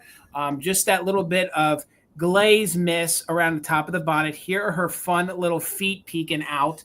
But again, when you rub your hand, you will feel that I don't think the glaze took. They probably were in a hurry, and I don't think the glaze caught everything. It's really, really rough right here. But again, I don't want to call that a chip because I can't see any porcelain missing. So let's go ahead and start a countdown on her. Again, I think she's really unique. I did try to find out who she was. I couldn't find anything. I've never seen that before. Yeah, I know. I've never seen that, but I don't know. She reads NAPCO to me. And I couldn't find anything in the Google image. I didn't know anything about her. All I know is she's super kitschy. She's pink. She looks like a pajama bag, and she's great to add into your Valentine's and your Easter displays. So Nicole's in at 21. Let's do the countdown. We're looking for 22 or more, just in case if you're an active bidder. 20, 19, 18, 17, 16, 15, 14, 13, 12, 11, 10, 9, 8, 7, 6, 5, 4, 3, 2, 1. Bid end. If you guys collect pajama girls, I think this would be a no-brainer. I mean, this would be an epic piece to add to it. You know, we all like to mix our things together. I think it would be a great addition. Or you could use her for your Valentine's Day girls if you can't afford one of the, ones with hearts all over, or keep her out for Easter. So I see everybody's bids. Kathy had a 22. There's our bid end. So congratulations. Thank you, Kathy, for the 22. But Nicole, it's coming to you for $23. Thank you so much. Yeah, Joe, the lag is really, really bad tonight, guys. Thank you. Thank you, ladies. Congratulations. Okay. We're on to my last handmade item for the sale tonight. My last handmade Valentine thing. And I was trying to think, because you asked me how long the kitsch cans take. Right. I was trying to think how long it takes to make one of these. And I would say a rough estimate, probably 5 hours or maybe more than that. Because it's the cutting out, it's the sewing, it's the painting. Right. Yeah, a whole lot more goes into these gals. So this is my last little Valentine dolly. I see Nikki's in right away. And she's got brown felt hair. She does have one of those vintage beaded and flocked little hearts in her pigtail. I do hand paint the faces. Vintage button here. This is a really fun fabric. It's not vintage, but of course vintage inspired. So it's got a black background to it, and then it's covered with actual like Valentine cards. Actually, this one on this side, I've actually had this Valentine card here before. So I really like this fabric, but it does have different cards kind of all over. The pleat here is blue polka dots. So different than pink and red kind of, together. There's a little bear peeking out. There's a little kind of more 30s style little girl poking out. There is the little guy playing the trombone here on the back. There is hook and loop here on the back side if you need to take the dress off. I've already pre-tramp stamped her. Okay. On the back, so she is signed by me already on the back side. That's the best location I have found to sign these, so it's not obtrusive to like the doll in any way. But anyway, she's already signed. She does have the polka dot socks that carry down and her little black felty shoes. She does measure 16 inches long by 10.5 inches as well. Yeah, she's got the tramp stamp. I am including a Valentine card with her, the one that I had on Vamp several weeks ago. I included a card with that one. They look cute if they're sitting and then they're holding on to a little card. So I had to include a little perfectly little kitty Valentine with her. So you're going to get that along with it as well. Add a year, Nikki. Well, I can do that. I can get my my tattoo gun back out and add that on there. Okay. I see Karen is in at 42. Thank you so much. So we are looking for 43 or more. I am going to count her down. 20, 19, 18, 17, 16, 15, 14, 13, 12, 11, 10, 9, 8, 7, 6, 5, 4, 3, 2, 1, bid end. Now the Easter Bunny dolls, those take incredibly much longer because they have armature in their ears, and those have some extra steps, those Easter bunnies. But those are my favorites out of all of them. And the witches. Yes. Okay, there is the bid end from Karen. Thank you so very much. Right there at the end, Miss Karen Lord had a 45, but Nikki had that just in case. So Nikki, she's coming to you for 46. Thank you so much. $40, Amy. $40, Amy. And if you guys love pottery, if you guys collect Hager, Tina had the privilege of going to an estate that was selling all Hager and McCoy and one or two obscure potteries this past week. And she picked this piece up. And if you guys love Hager, you're not going to find this anywhere online. I have never seen that. This is a harder to find. This is a little heart covered dish, great for Valentine's Day. This is made by Hager. It has a fun little cherub. Now, the reason why the little cherub is laying like that is it is the handle to take the lid off. So they actually applied him to the top. So that's how you take the lid off. So this is a Hager covered dish, great for your Valentine's Day displays or all year round if you'd like to decorate in hearts and cherubs. There is a little chip on the underside. It does not distract from it. It is on the underside of the lip, okay? So you do not see it unless you tilt it and look underneath. So I don't think that takes away from it. You can Google image this all you want. Short of a Hager book, you're not going to find this anywhere for sale. You have to really love Hager, mid-century pottery. It does look like there is a little teeny tiny pin, little maybe chip here or glaze pop. Maybe they were a little too heavy-handed sitting it down, but you can see that that's a glare right there. But right here, you can see that little white speck right there, okay? Other than that, this is in really, really good condition. Again, this is Hager pottery.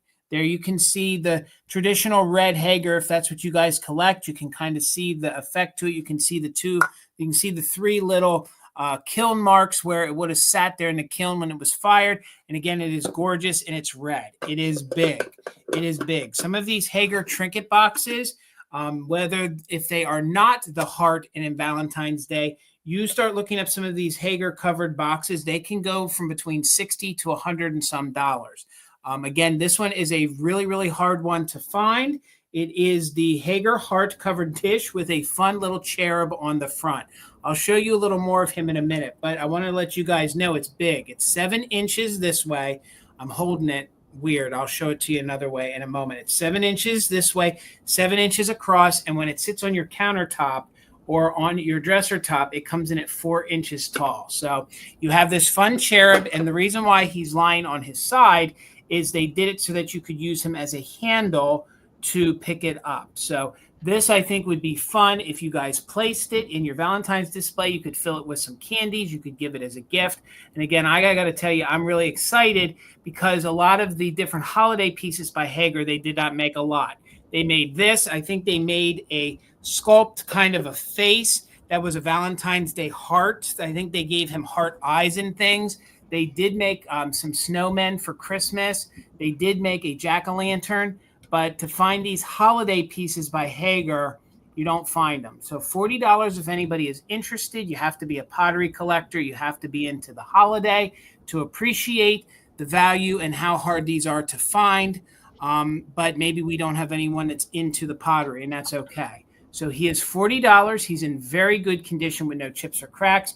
They actually gave him full details. He does have eyes, face, and hands. He's sort of waving at you, and it's described. The reason why he's on and applied like that is that that is the handle to take the lid off. They didn't know how else to get a handle on there, so they had a cherub laying across now. You can see the chip on the inner rim right there, but it does not distract or ruin displayability.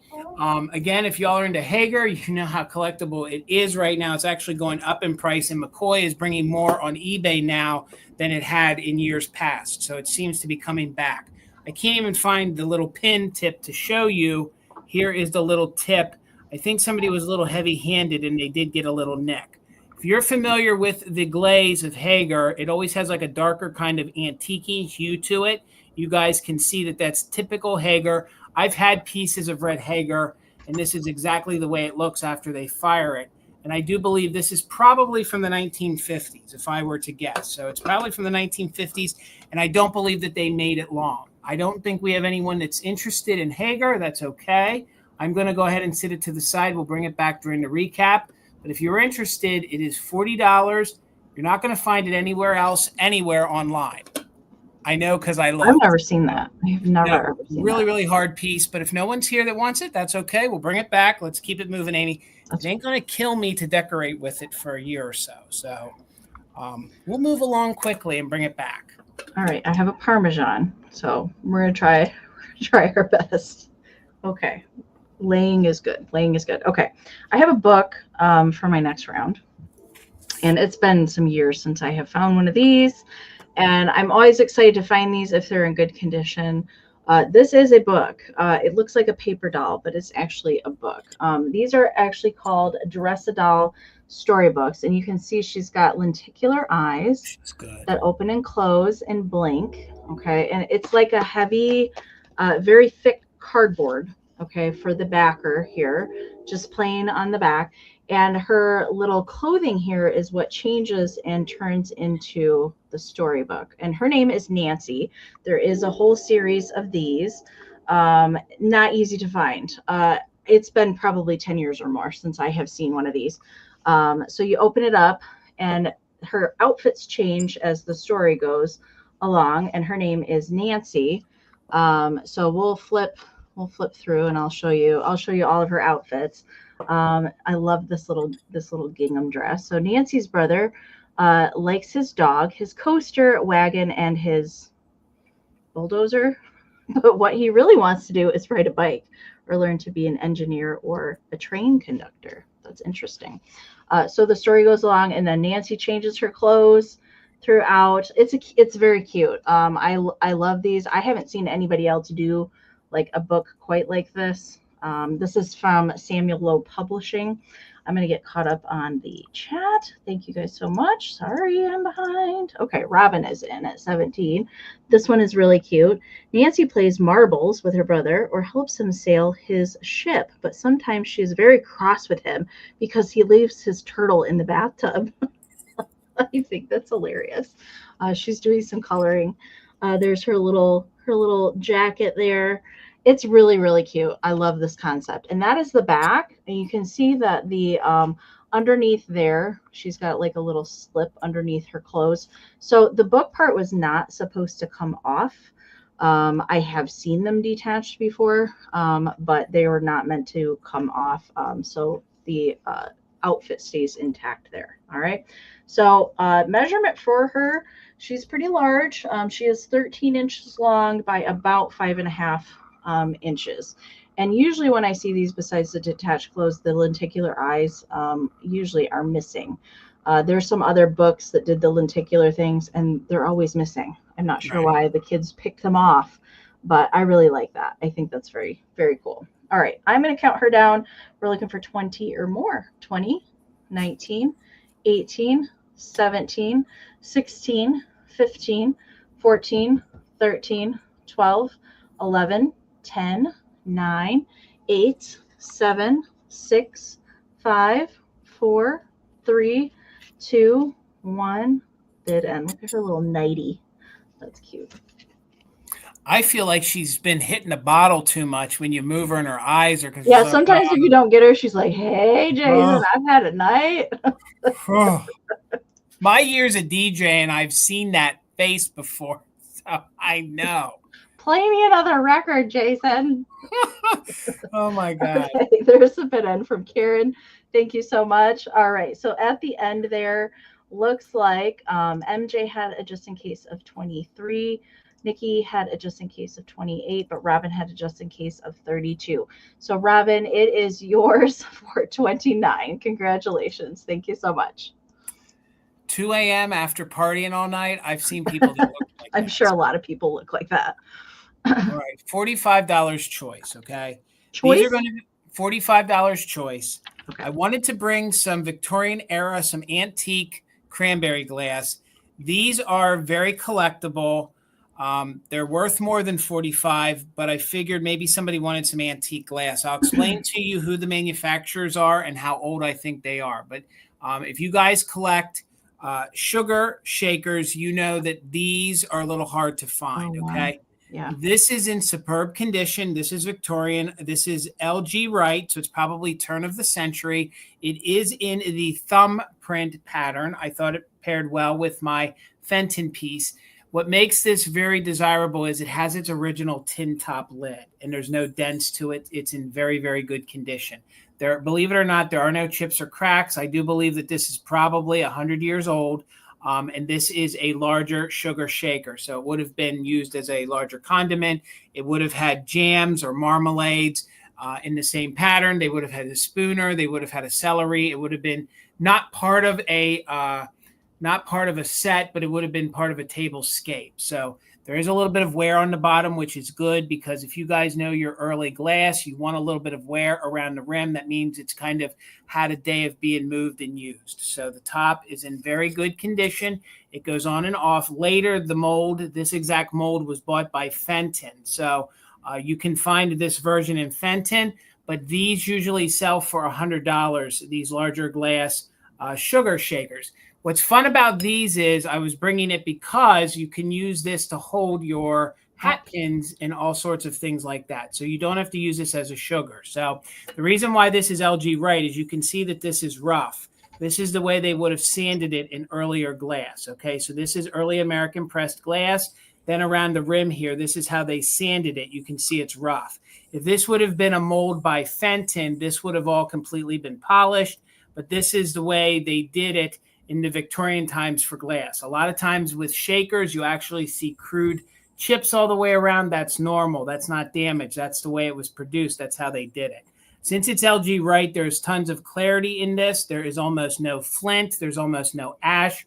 And it is a gorgeous example. You can see maybe one little air bubble right there. So if you guys are so inclined, you can do a little Google search and see what these sell for.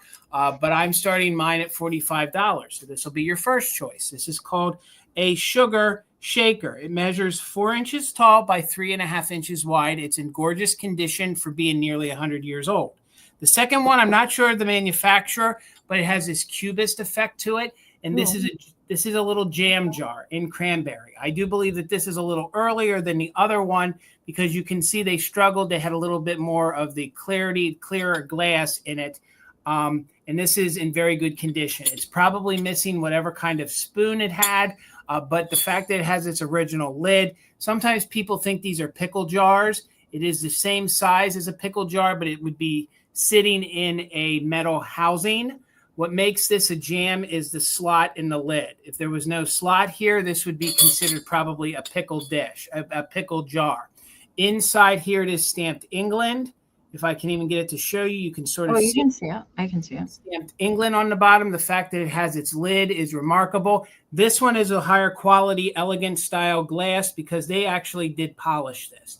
You can see there are a few chips on it, but that is normal. That actually would have been in the manufacturing because they would have had a crude top, but this was such an elegant glass that the manufacturer, don't know who it is, I don't believe it's LG Wright, they would have went ahead and polished the glass here. I don't know if it's a Duncan Miller. I don't know.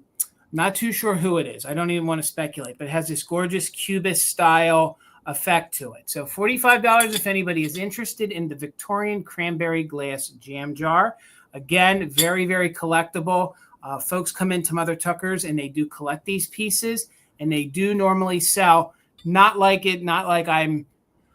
hate the way I word it. I just want you guys to know that $45 is a just price for these pieces. They usually sell for $80 to $100. I'm not saying that that's what I need for it. I'm just saying if you wanted an opportunity to have a antique piece of cranberry glass that is Victorian era, now would be your opportunity to purchase one. So this one measures about 5 inches tall by about 3.5 inches across. I'm sure that they're at least 100 years or older. So this is your jam jar. And then I also have your one, and I do know that this is LG Wright because I believe that they were the one that created the thumbprint pattern, and with the way it is pillared like this on the fact that that lid is not all dented. Well, and the lid is original to it. Pretty And it's amazing. very, very hard to find the Victorian glass with an original tin lid.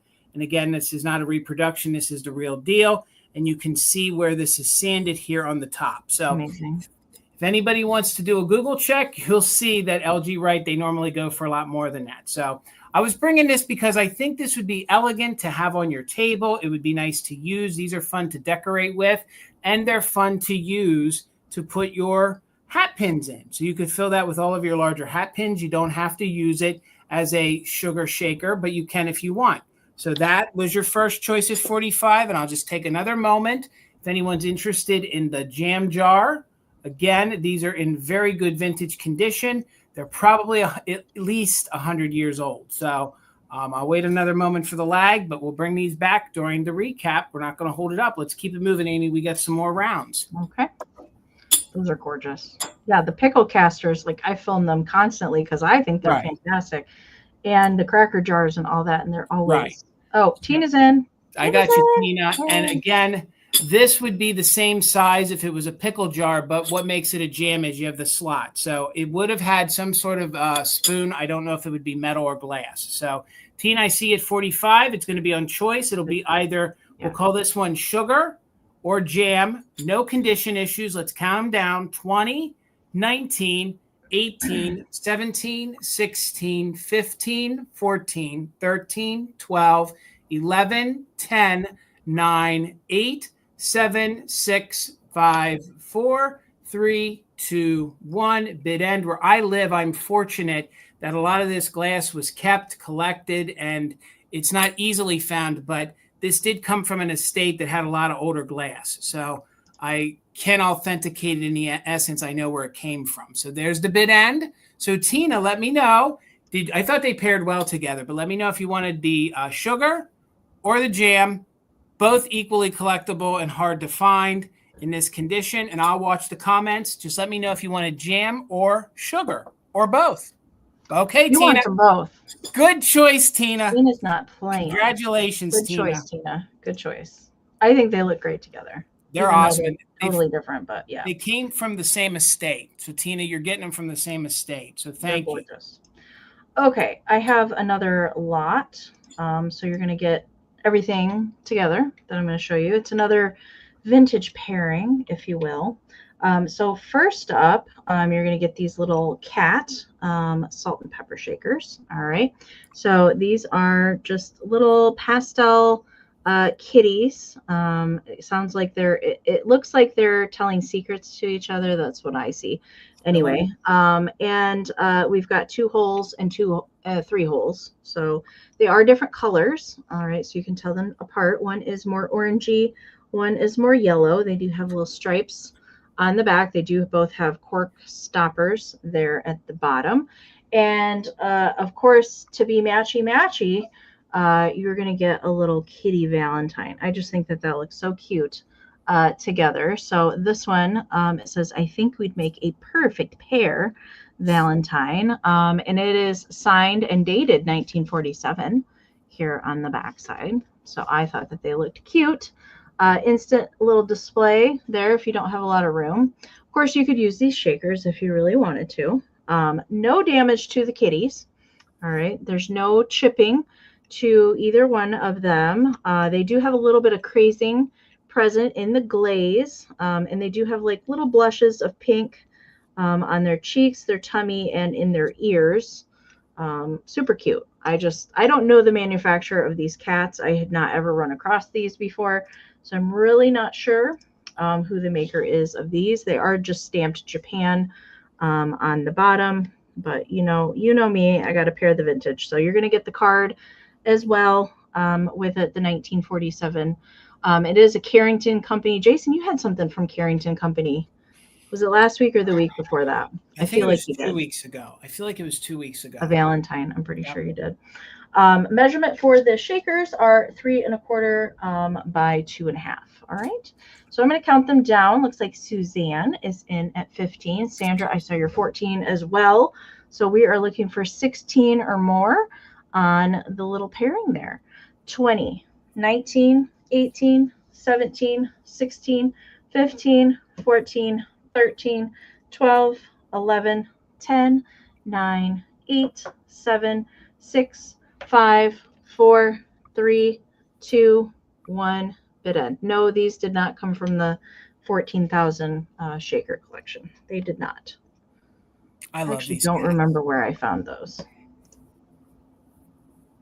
All right. There is the bid end from Karen. Thank you so very much. All right, so right before Karen's bid ends, Sandra got back in there with a straight bid of 18. So Sandra, they are coming to you. Congratulations. Thank you so much. All right, Miss Amy, $20, and you're going to get the old vintage card games right here, okay? So this is the library of games, and I do believe that the printing company is Russell. So Russell made these, which is the printing company. As far as I know, all of the games are complete, okay? I did my best to check, but I'm pretty sure all the games are complete. In very good condition. These are all the mini decks of cards, so you can play all these games. I do want to just remind you guys that these are from the 1930s. Some of the depictions, I don't know how you feel about them, but just remember they were made in a different time, in a different era, so some of the terminology is very different from what we say today. So please keep that in mind when you're purchasing any books, ephemera, anything that goes prior to today, okay? It was an error. Just want to put that out there. But these are all in good condition. I believe that they are all complete. We have the games here, and I'll show you very quickly then. We have Volume 1, which is the Old Maid game. Volume 2, which is the Game of Authors. We have Dr. Quack. We have Slapjack. We have Animal Rummy, and we have the crossword game, okay? The only one of these that seems to have any kind of a condition issue or splitting is this one right here. It looks like that's split apart a little bit. But these are the little books that you can pull out, and then they have the cards in them, and they have the rules. They have the rules that explain to you how to play. This company manufactured these for a couple, I think at least a decade or two, and the little holders were in different colors. I think they came in green, navy or black, and red. Apparently the red, in my research, seems to be very collectible. So there's a Disney version of those. There is a Disney version. You can see that there's a little water damage to the outside, but the cards and the books are in superb condition. Okay, so there's no. Can we look at Animal Rummy, please? What? Can we look at Animal Rummy? You want to see Animal Rummy? Okay, yeah. I pulled out the Old Maid ones, but here, hold on. And here is the front of the Animal Rummy. So that's what that book looks like. Here is the front of Crossword. So Crossword, oh, okay. And it is by the Russell Company. And then here, this one is the Slapjack. I think that's I never played Slapjack. I do like playing that game. That game is fun to play. This is Dr. Quack. So, and then with each generation of these being printed, they did change some of the graphics. So here you have Authors. Boy, he's very old world. And then here was the cover of Old Maid. So there's Old Maid. So here, let's open these up really quick here. Again, each one of them, I believe, and I double checked, they have their little directions in there. So each one of these has, like there is your, look at him. There's the little bear. The bear. Seems to be a lot of bears. I don't know. Oh, wait, here we go. There is the rabbit. So again, these are fun to use in your different displays. You can pull them out. It looks like we have a lot of the rabbit. Okay, so there was the rabbit. Now here we have the pig. So here would be your fair pig. Boy, he's a dapper pig with his hat on. So now, hold on. It's like, how fun would this be if you had the Rempel and then you had the pig card? Like, I don't know. Maybe it's the years of doing this reselling in the community that I kind of see, and I think is fun to do. So we have a pig, the rabbit, the bear, and then it looks like the other animal that they depict is the squirrel. So it looks like you get 4 different animals. It's not focusing. 4 different animals in that game, and each one of these card games, they measure about 2.5 inches tall. So let me quickly put these back in their box because I just want to quickly show you some of the Old Maid. I can put them away in my next round. So here's the Old Maid. Now, the Old Maid seemed to have been played with. So there is some bends, and I did want to show you that one of, and this is Curly Locks. That's the only card that I could find that had any damage in this. So there's a little tear. So then you have like, let me see here. You got Susie Sweet. So these are very 1920s kind of depictions. And then in the later years, they kind of altered some of their depictions for different. You have Mistress Mary. So there's Mistress Mary. I will just be completely honest with you. In the Old Maid, there are some politically non-correct cards. Okay, so just know that. So you have Dan here, who's painting a crazy little guy. He looks like another character in. Oh God, Oh my gosh, what was that? Yeah, it's I'm on forgetting. the tip of my tongue. I So know and what you're then talking about. here is your Old Maid card. So again, let me put them in here. I will make them all pretty during my next round. We'll put them in here and then we'll do a countdown. But I took the time. I'm pretty sure that they are all complete. I don't think anything is missing. The one little book, which was the author's book, had the little split in the outside. But other than that, I believe that they're all there and they're in great vintage condition. And the way this graphic is on the front and the box, this is from the 1930s. So we're in with Perry at 28. Thank you so much. We're looking for 29 or more. So let's go ahead and start a countdown. 20, 19, 18, 17, 16, 15, 14, 13, 12, 11, 10, 9, 8, 7, 6, 5, 4, 3, 2, 1. Bid end, and each one of them have their little logo of the company on the back. It's a little dude playing the bugle, and they're just really fun. You could repurpose them. You can play the games, but I love them. So thank you so much. And it seems like another new name. Patty, I'm so sorry. Robin and Patty, your 31s did come in after the bid end. I'm so sorry. But it looks like Perry, congratulations, Perry. You're new as well. So Perry, if you can just email me your information. But Perry Hughes, you win the cards for $28. Thank you so much. Thank you, guys. And hello, Kim. Welcome back. Hope the game was good. Okay. I do have a little Valentine lot for my next round. And these are all older style Valentine related items. So I thought I would pair them together because I thought they worked well together. So of course, I always love the anthropomorphic flower things. Goes right along with the fairy things. But this is a little fold open card. It is signed on the back here. I love the handwriting there, but the little girl in the center of the flower. So there's 3 things in the slot that you're going to get all together. This opens up. Always thinking of you, my Valentine. Could you like me a little? Well, maybe say 24 hours of every day. I like that a lot. Melanie, I see you. Thank you so much. And Dusty as well. Thank you, ladies. The second thing is a postcard from, it does have a postmark of 1924. I thought these worked especially well together. So antique postcard here with a lady in the sunflower. There is a whole series of these particular Valentine postcards. There's Halloween ones as well. And Christmas ones in the same styling with the flower and then the lady head in the center. And it says, if I were a bright sunflower, I'd watch you by the hour. And as the flowers faces the sun, I'd be your Valentine just for fun. And it does have quite a lengthy correspondence there on the backside. And then the last thing, I love these things. I don't know how many other people like these, but I love these little book style kind of cards. And this one's got a silk ribbon here. It's really nice condition too. It does have the gold inking here on there. There's the fancy lady walking amongst the bleeding hearts. And it says a Valentine message. This is made in the USA. Sometimes these are made in Germany, but this is a USA one. So it does open with a cover page and then opens up to the little greeting. There is no day upon its way, no night with stars that shine, but is made brighter by a thought of you, my Valentine. It is signed there at the bottom, and it is just plain on the backside. So those, you're going to get all 3 together. MJ, I see you. Thank you so much. So those are the 3 that you're getting in this lot. All right. I think that they paired well because of the colors and the theme in there. All right, let's count these down. We're looking for 16 or more on the lot of 3. 20, 19, 18, 17, 16, 15, 14, 13, 12, 11, 10, 9, 8, 7, 6, 5, 4, 3, 2, 1. Bid end. Look, I and like this those. is just so many vibrant colors in this, especially the purple. I love when there's purple things. All right. All right. I'm waiting for Karen's bid end to come in.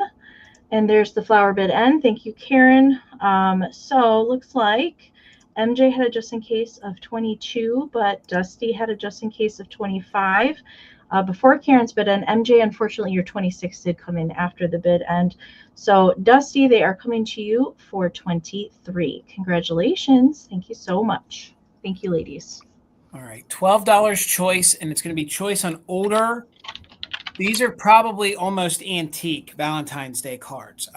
Sometimes they did make them a little later, and I don't want to call them Victorian, but I think they're probably 20s or 30s. So this one I didn't preview. This one is pretty epic. It's in very good condition. I don't think it's missing any of its parts from the die cut, but there is a little bending to it. So $12, this is going to be your first one. This is a 3-dimensional one, and I do believe it has all of its honeycomb intact. Oh, So wow, that's cool. you do open this up, and this one is a large ship. So this one is signed, as you can see. So $12, and this one says, "To my Valentine, I'm sailing to you over the deep blue sea because I know you're the one for me." And then it says a love message up there in the top. So if I tilt it, you might be able to see a couple bends in it, but I have to tell you that all of the die cuts, I think, are still there. I don't think anything is missing. There might be a little bend up here at the top.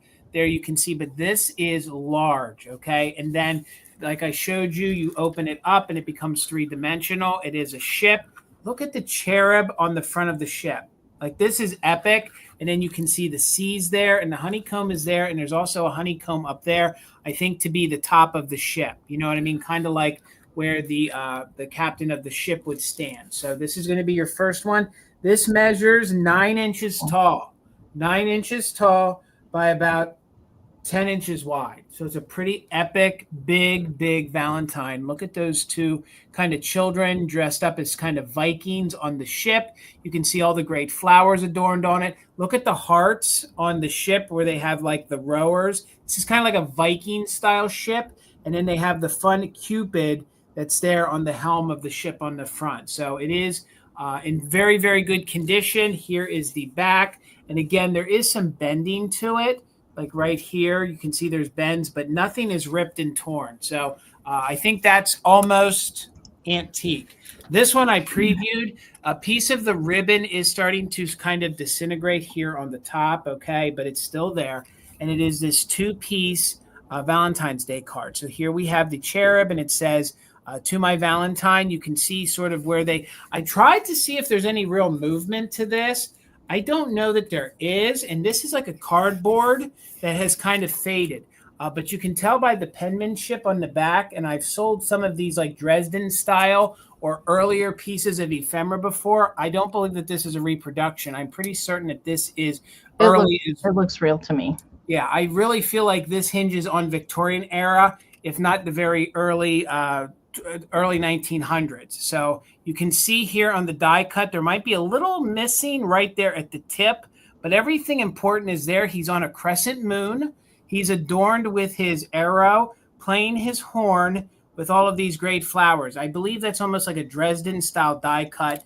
Here you can see that is also part of the die cut, the thicker piece here. I love the fact that they actually have it like riveted to it here. And then you have the bottom part here, which you don't often see. This is almost like a girl cherub. You don't often see a lot of female depictions of a cherub, and she is playing the bass. She's playing, I think, the cello there. Plus, I love the fact that they use sunflowers, and it's "To my Valentine." So, and I'm sure if I was more knowledgeable of Victorian time frame, you could probably break this down the significance of everything. So the way this hangs, it's about 12 inches. So if you guys are looking for some very, like Amy's Valentine's tonight and even mine, some of these are really older and very collectible. So thank you all for the bids. Robin is in at 17. We're looking for 18 or more. They will call it ship or we'll call it double. So this one is going to be your double, and then this one's going to be your ship. So let's do the countdown, just in case for active bidders. 20, 19, 18, 17, 16, 15, 14, 13, 12, 11, 10, 9, 8, 7, 6, 5, 4, 3, 2, 1. Bid end. I was really excited. I just got these this week. And I think, and of course, we'll have them to you just in time for your Valentine's Day. But look at the heart. And it's like it's almost like these big, huge bouquets of flowers adorning the ship. Really, really fun. So it'll be ship or it will be double. Ship or double. There's our bid end. Thank you so much. So MJ had a 19. MJ had an 18. Robin, for 19, you get first choice. Did you want ship or double? And again, you have right for both. The only condition issue is we have a little bit of the ribbon up here that's disintegrating, but it's still there, part of it, to hang it if you want to. Jason, when you're done, can you verify that you got Perry's email? Yes, I will definitely check. Okay. Yeah. Give me a second, Perry. I'll let you know in the chat then once Amy's okay. They're both yours, Robin. Thank you so much and congratulations. Thank you all for the bids. Those are awesome. Those are awesome. Okay. I have, we're going back to Kitschtown here for a minute. And I do have this awesome red kitty plush. And he's in really nice condition. I did comb out the fluff here. I combed it out and he's nice and fluffy there at the neck. Now, he does have his original hang tag, so it's not a dream pet. It still is made in Japan by Gardenia Products of New York, Brooklyn, and Japan. It is stamped made in Japan here on the back with a number. I was trying to see if it has, no, it doesn't have, just says stuffed toy. It doesn't have a name or anything like that. So I'm not sure. I'd not heard of Gardenia Products before as far as these. So it's kind of flocked. It feels very similar to a dream pet. It's definitely sawdust stuffed in there. Really nice condition. He's very nice and clean. Pretty much the only notable issue, there's a tiny little hole at the top of that ear. There's no armature in these ears. They're felt lined. He's got felt bushy eyebrows, felt eyes. The backer on these is a very light pink, little pom-pom nose and muzzle there, and then the little pinky tongue sticking out. I love these big old long whiskers. They're kind of a thicker wax cording. Nice fluffiness there. I did comb that out. It was a little matted down, but I did comb it out and make it nice and fluffy again. Not really any holes or bending, really anything going on there. There is armature inside of the tail, however. You can kind of bend that how you would want. Just be careful with that. And there is another made in Japan, all new materials little tag there at the bottom. And he sits really nice. I thought he's cute for Valentine's Day. Of course, you could totally, he could be a Christmas cat as well. I don't judge. I like all holidays. So he can be out however long that you want to keep him out. Measurement for him, he is 8.5 inches tall by about 4 inches wide. All right. I see Miss Kathy is in at 14. Thank you so much. So we are looking for 15 or more. I'm going to count it down. We do have a couple more rounds after this one and a recap. So we're going to count Kitty down. 20, 19, 18, 17, 16, 15, 14, 13, 12, 11, 10, 9, 8, 7, 6, 5, 4, 3, 2, 1. Meow, meow. Bid end. Meow, meow. Oh, I love this kitty cat. Oh, my God. He's such a sassy He's got attitude. He does. Attitude. Okay. All right. There is the bid end from Karen. Thank you so much. All right. So it looks like high bid was Miss Wanda at 21, but Kathy did use it just in case. So Kathy, it's coming to you for 22. Thank you so much. Thank you, Kathy. All right. $20, and you're going to get both of these. And these were left over from that little estate. I had the larger, like pin cushion style crocheted heart pillow last week. This is left over, and you're going to get both of these for 20. Okay. So this one is more heart shaped. It doesn't have like the deep divot, but it has a heart sort of shape to it. So this one would be like a small little pillow, or you could use it as a pin cushion. I believe this one is from the 1950s. What these are nice for is they're great to hang brooches on. So if you guys collect jewelry and you can't wear it all the time, this is fun to use for your brooches, okay? Or you could put your hat pins in it or your lapel pins, whatever you want. So you'll get them both for $20. This one, I believe, is probably from the 40s or the 50s. It measures 7 by 6. It is in a gorgeous pink, and it has like an off-white border to it. And this one is the sort of the shape of a heart. You can kind of see it if you look at it. This one definitely is a harder curvature shape of the heart. This one, I believe, is older. This one, I believe, is probably from the 1920s, just from the material and the way that it was made. This one has the silk ribbon that is entwined throughout, and it sort of has a flower shape. You're going to have to mold, you're going to have to move that a little bit, shape it a little bit better, but it has like a flower here on the top. There is a little discoloration to the top of this ribbon, but this one is the one that I would definitely use as a pin cushion, or if you guys have like a collection of lapel pins, you could definitely go ahead and put them in. This would be nice to use in your Valentine's display. Maybe you had a nice Valentine's Day brooch you wanted to put in the center there. This small one measures just about 3.5 by 3.5. It is pink, and it is sort of a pinkish purple, have you. I'm not sure what other color to call it, but this is in very, very good condition. And I do believe this hinges on probably the 20s from the time frame. So you can kind of see where there was a little bit of bleed over, or they actually did have some pink kind of crocheted in there, or it faded. I'm not too sure. So you're going to get this one as part of your 20. So you will get that. And this one is in a harder shape of a heart. Maybe a lavender, John. I don't know. It almost hinges on that. And it also could be because it's a little faded. You can also tell with the stitching it's older. I don't know if I want to go so purple. It is that darker. It's almost a darker pink. It's a dark. I don't know my colors. I don't know. What would be a color between pink and lavender? It's not quite purple. Fuchsia? Maybe it is a fuchsia. I was mulberry? thinking, yeah, like a mulberry, like a fuchsia. Definitely has that nice early turn of the century kind of color to it. But it's definitely not like a purple. It hinges more on the reds and the pinks in that color palette. Oh, that's the word, mauve. Yes. So this one is more of a paler pink, and you can tell that it's a very high quality kind of fabric they use there on the inside. And again, these are great for brooches, pins, all sorts of things. You can even stick in different ephemera. If you had Victorian die cuts, you could clip them in there, stick them in there. They're just fun, and they're very universal. Plus, they're just fun to add into a display. A different media. Do you know what I mean? Like, you don't want all the hard stuff like glass and ceramics. You want some fabrics mixed in with it. So Robin, I see your 20. Thank you so much. Let's start a countdown. Again, you get them both.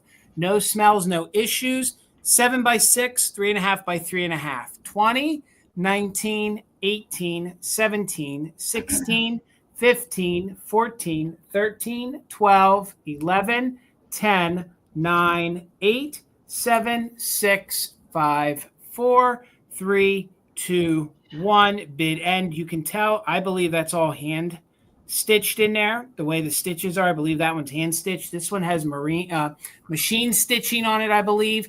And that's supposed to be a little flower, but you're going to have to zhuzh it up a little bit. So there's our bid end. Miss Robin, congratulations. They're both yours for $20. Thank you, Karen G, for the bid end. Karen, now you got me curious. How does Gavin pronounce mauve? I'm very curious. Probably like I pronounce Mira. Mira? Uh-huh. Oh, maybe. Okay, hang on. I'll be right back. Uh-oh. Parmesan's getting too close to the kitsch back there. So thank you again, Robin. Thank you guys so much. So you all right there, Amy? Can you still hear us? Or did she mute us too? So, okay, I kicked him out. Okay, yeah, he was getting too close to the kids' show. I was like, oh no, please, we don't need this crashing down. Okay, $10 is my next round. Okay, Mauve, like okay. Mauve. So I have a little tiny bone china. It is bone china. Little trinket dish. More of a ring dish, I would call it. And it's got a cute little puppy dog on there, and it is made by Enesco. There is a series of these little tiny boxes. I'm going to take the lid off.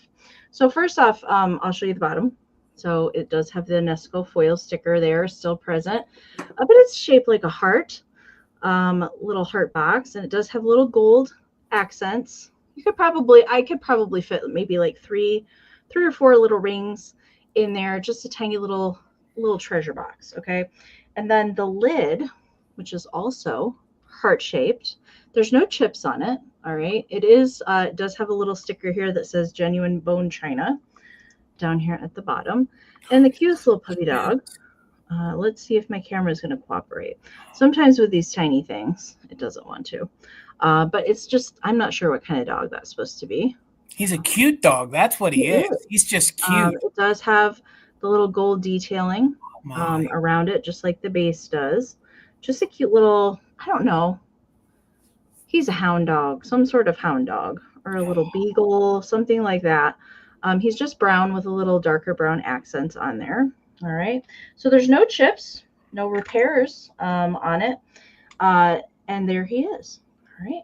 Measurement for him, he is 2 3/4 by 2. So just a tiny little trinket, tiny little pupper dog. Melanie's in. Thank you so much. Yes, tiny treasures. There is a series of these little boxes with different critters on the tops. There you go. You can see his cute little face. Oh, he's got tiny little blue eyes. Yep. There's a kitty one. There's a bunny, a bird. I'm trying to think. There's a mouse. That might be all of them. I cannot remember. I'm going to count this down. Melanie's in at 10, so we're looking for 11 or more. 20, 19, 18, 17, 16, 15, 14, 13, 12, 11, 10, 9, 8, 7, 6, 5, 4, 3, 2, 1, bid end.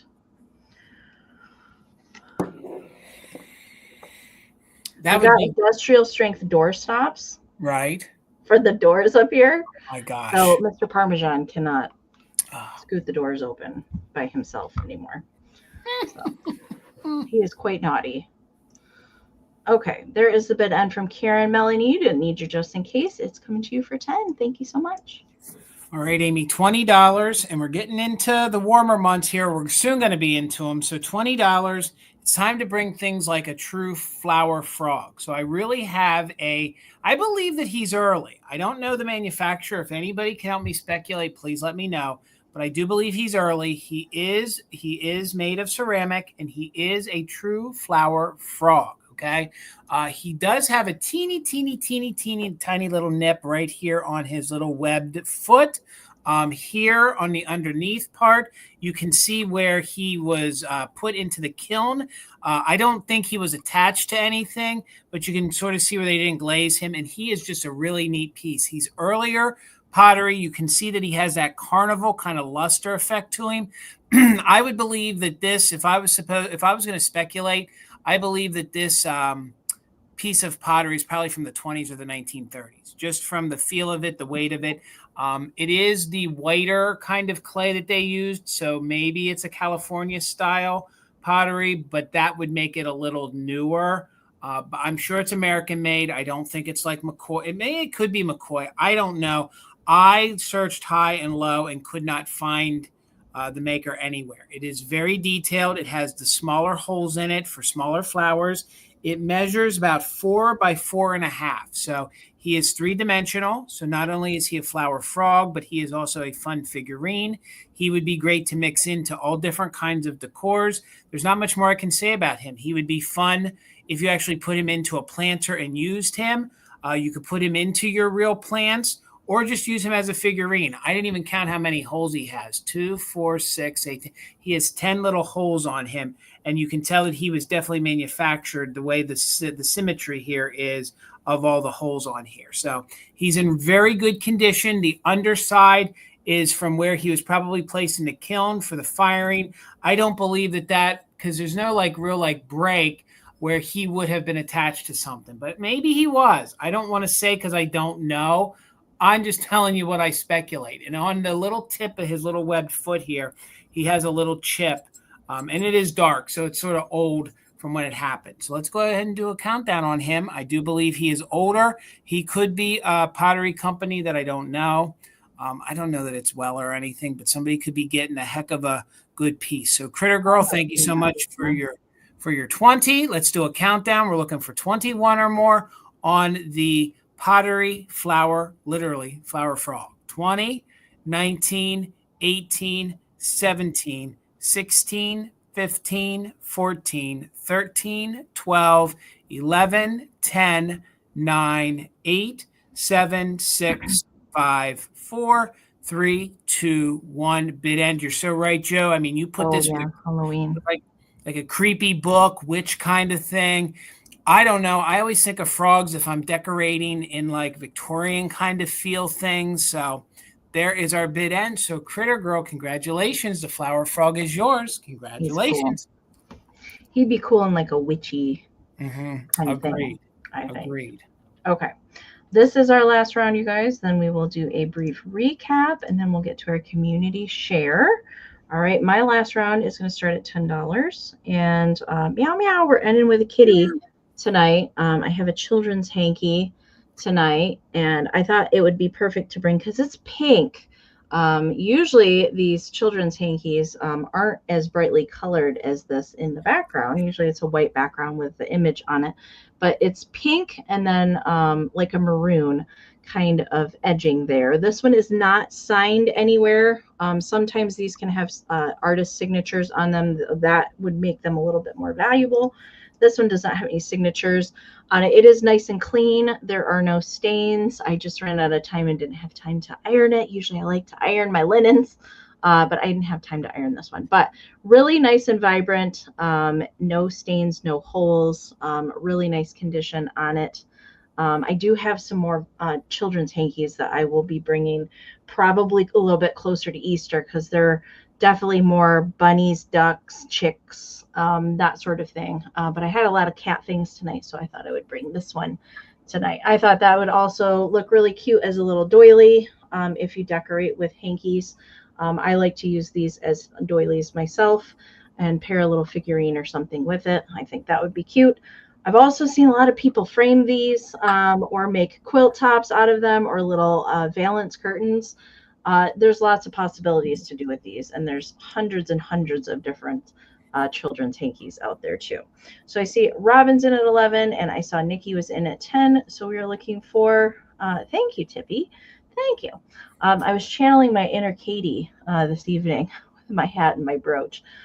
So we're looking for 12 or more. I am going to count it down real quick. It does measure 7.5 by 7.5.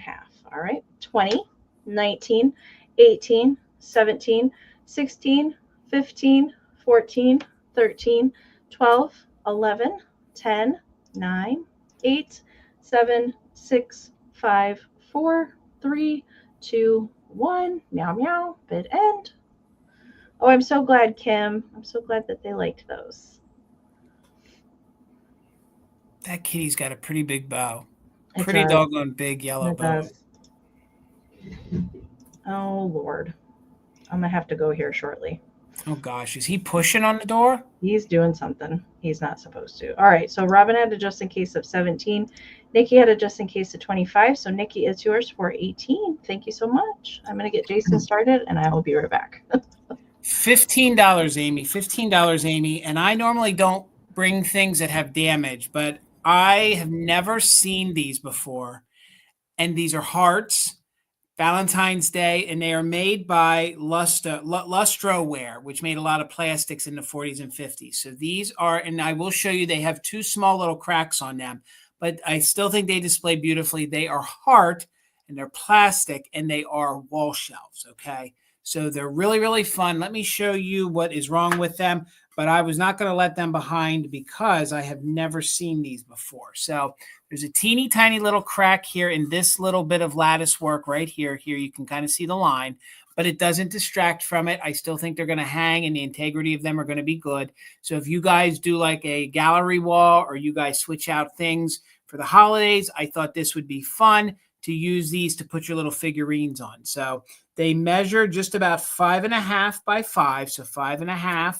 and then 5 across. So you get them both. That's where the little crack is right there. You can kind of see it. It is right here in this little lattice work right there. And they are marked on the back, and they are signed by the company here, if I can get it to show. So they are made by Lustoware, which made a ton of different plastic shakers, plastic things for the kitchen. And this one has a small little crack right up here in the top. But again, I have never seen these before. I couldn't find them online. Great for Valentine's Day. It is a great traditional red. Put this on the wall. I think it's fun. You can actually prop them up in the back of your display if you want to. And they are these little wall shelves for your little figurines. Other than those 2 cracks, there's no other condition issues. Honestly, when they're on the wall, you're not even going to see it. But going into Valentine's Day, I'm just getting in here so you guys can see that little crack right up there in the corner. Amy, have you ever seen any of these little hard? I've never seen those. No, I was just going to say those are really cute. I mean, this is really, really fun. I mean, if you guys are really doing a really killer kind of Valentine's Day display, I think these would be really fun. Again, they would be great to put out all year round. Maybe you do like a little sweetheart thing. Maybe you want to put them in the love room. I don't know. I just think they're really different and really fun. And they are that traditional red for Valentine's Day. They kind of have like, I don't know, they have this flower kind of music note, kind of scroll work about them. I don't know, kind of like a Lily of the Valley scroll, maybe like a baby's breath kind of scroll, but they're very 40s and very 50s. Thank you, Ruthie. I see you're 16. I think maybe somebody dropped them, and that's how they got the little cracks in there. You put like a little bit of glue maybe around them in the back. I don't think that they're going to hurt them. I don't think it's going to hurt at all. And there's your little hole right there for hanging. So again, 5.5 by 5, you're going to get them both.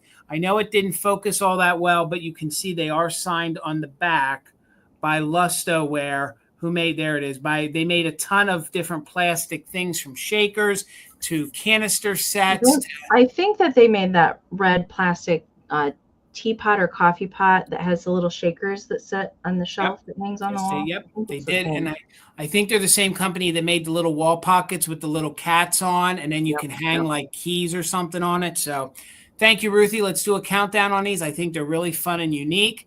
Great for all year Valentine's Day. 20, 19, 18, 17, 16, 15, 14, 13, 12, 11, 10, 9, 8, 7, 6, 5, 4, 3, 2, 1. Bid end. And again, sorry, there you can see you got a nice amount. You could definitely put some Joseph Mice on these. And they would look cute with those, yeah. And hang these on your wall. So thank you so much, Karen G, for the bid end. Ruthie girl, they're yours. Thank you. Congratulations. And John, I actually thought of you because this was like a John kind of thing too. I think they're great too. Thank you, guys.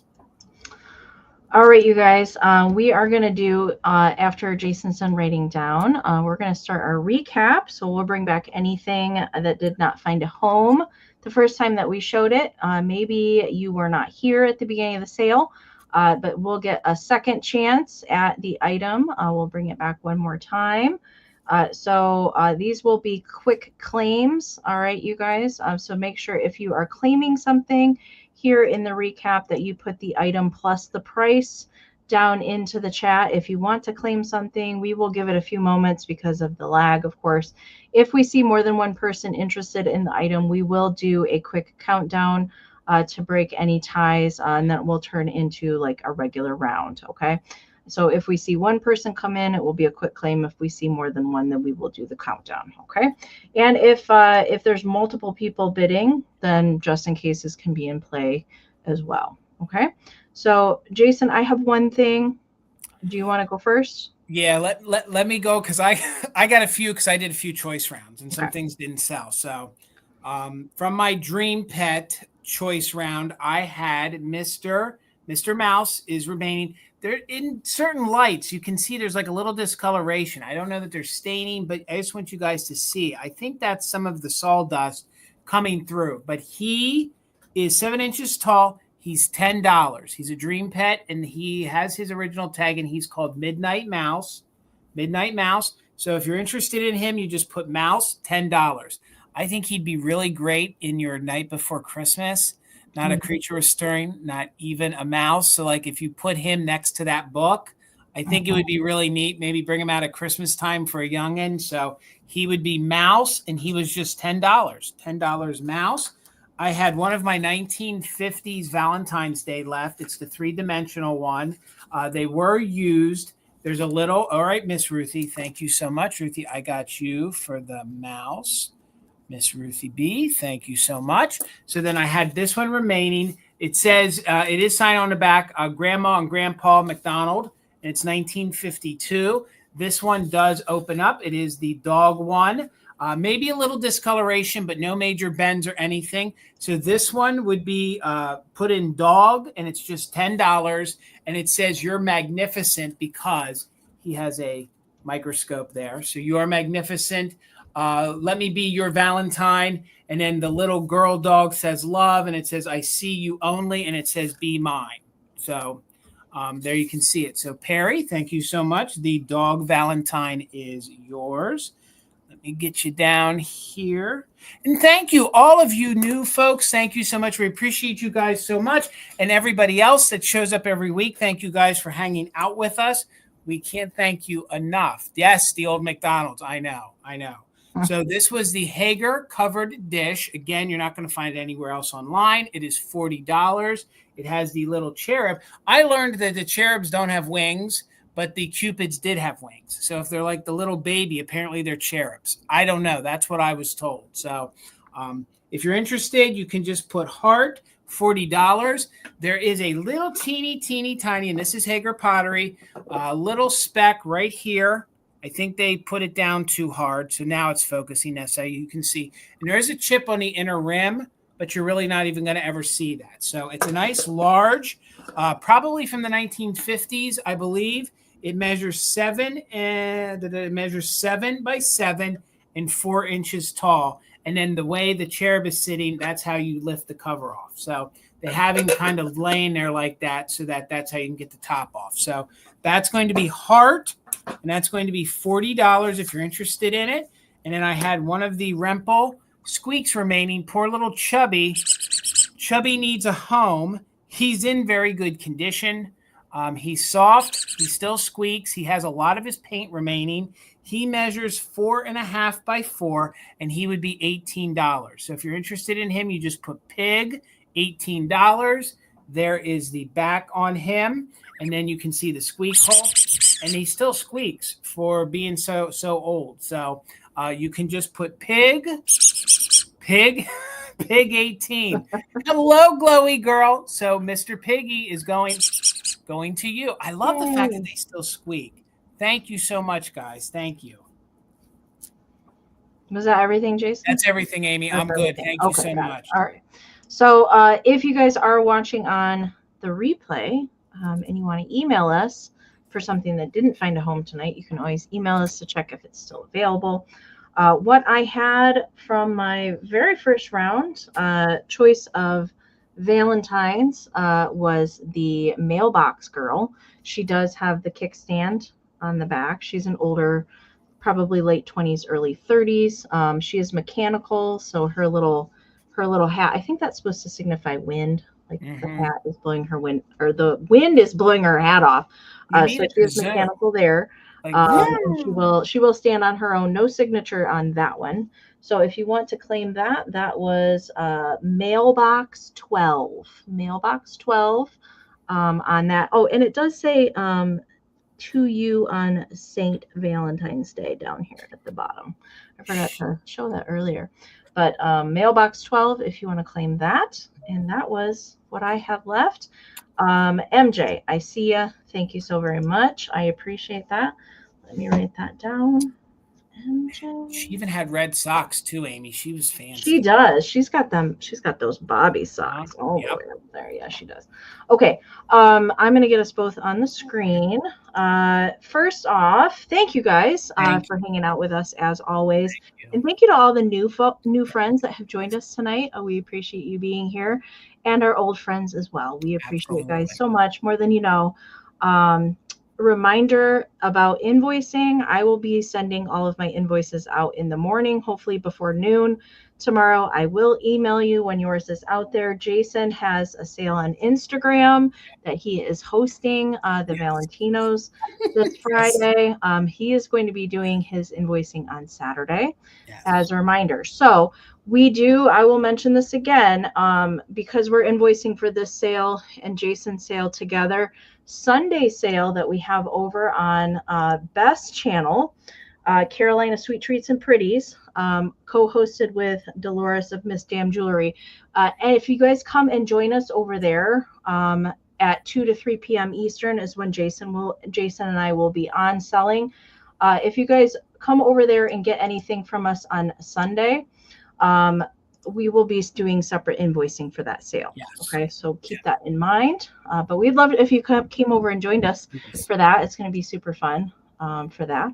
All right. I think we'll get into our community share. Oh, and this is good. Oh, this is good. It is good. It's real good. Okay, so Brad and Greg from Countryside Antique Mall in Thornton, Indiana, did send us a few things that they found, and they're pretty epic. So 4 pictures I have to show you, and they're all Valentine related. I'm going to pull the email up here on my phone so I can read it to you. Let me pull that up here. Okay, let me get that ready so I can read it. Okay, so I got 4 planters to show you, and they're all Valentine planters. So what the email says is, I wanted to share these with you. On Saturday, Greg and I were on our way to the antique mall. I said, let's stop at the thrift store. Greg didn't want to because when you come out, you have to cross all the lanes of traffic to get back. So there was a tote of pink depression glass. Okay, we're going to go to the next slide. So keep this in mind. There was a tote of pink depression glass. He looked through the top, and there were also 2 boxes underneath that said pink dishes. So he just bought it, sight unseen. And then on the way, there was a Precious Moments girl, and thought, oh, a little bonus in with the glass that he could sell. And then when he went to close the van, he took out the dishes and in the boxes and didn't even know that these planters were in there. And said all and done, they ended up being 49 cents each, which is insane, with all of the dishes and 4 planters. That this right here is like a $200 planter. Equally as much with this one and this one, like just insane. 49 cents. Yeah. People would give anything just for one of these. I mean, and then to get all 4. And that Napco one is so collectible. Because they did a series of figurines. And if you have this big planter to go with your figurines, you got one whole display right there. Keep it under your hat. I've never seen this one in person. I've never seen that one anywhere in person. And I've not seen this one in person either. No, that one is really, really good. And the one with under your hat, if you ever find it with the hat, because she has a little straw hat that hangs down on her, around her wrist. And if you actually find it with that little straw hat, or can find something that mimics it. Yeah. These are really, really good. These are epic. I cannot believe 49. I would pass out.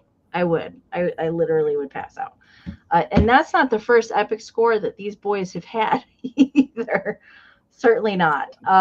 If you guys want to go visit Countryside Antique Mall, I highly recommend it. Jason has visited the store. Misty has visited the store. It's amazing. If you guys are ever around Indianapolis, Indiana, they're a little northwest on 52.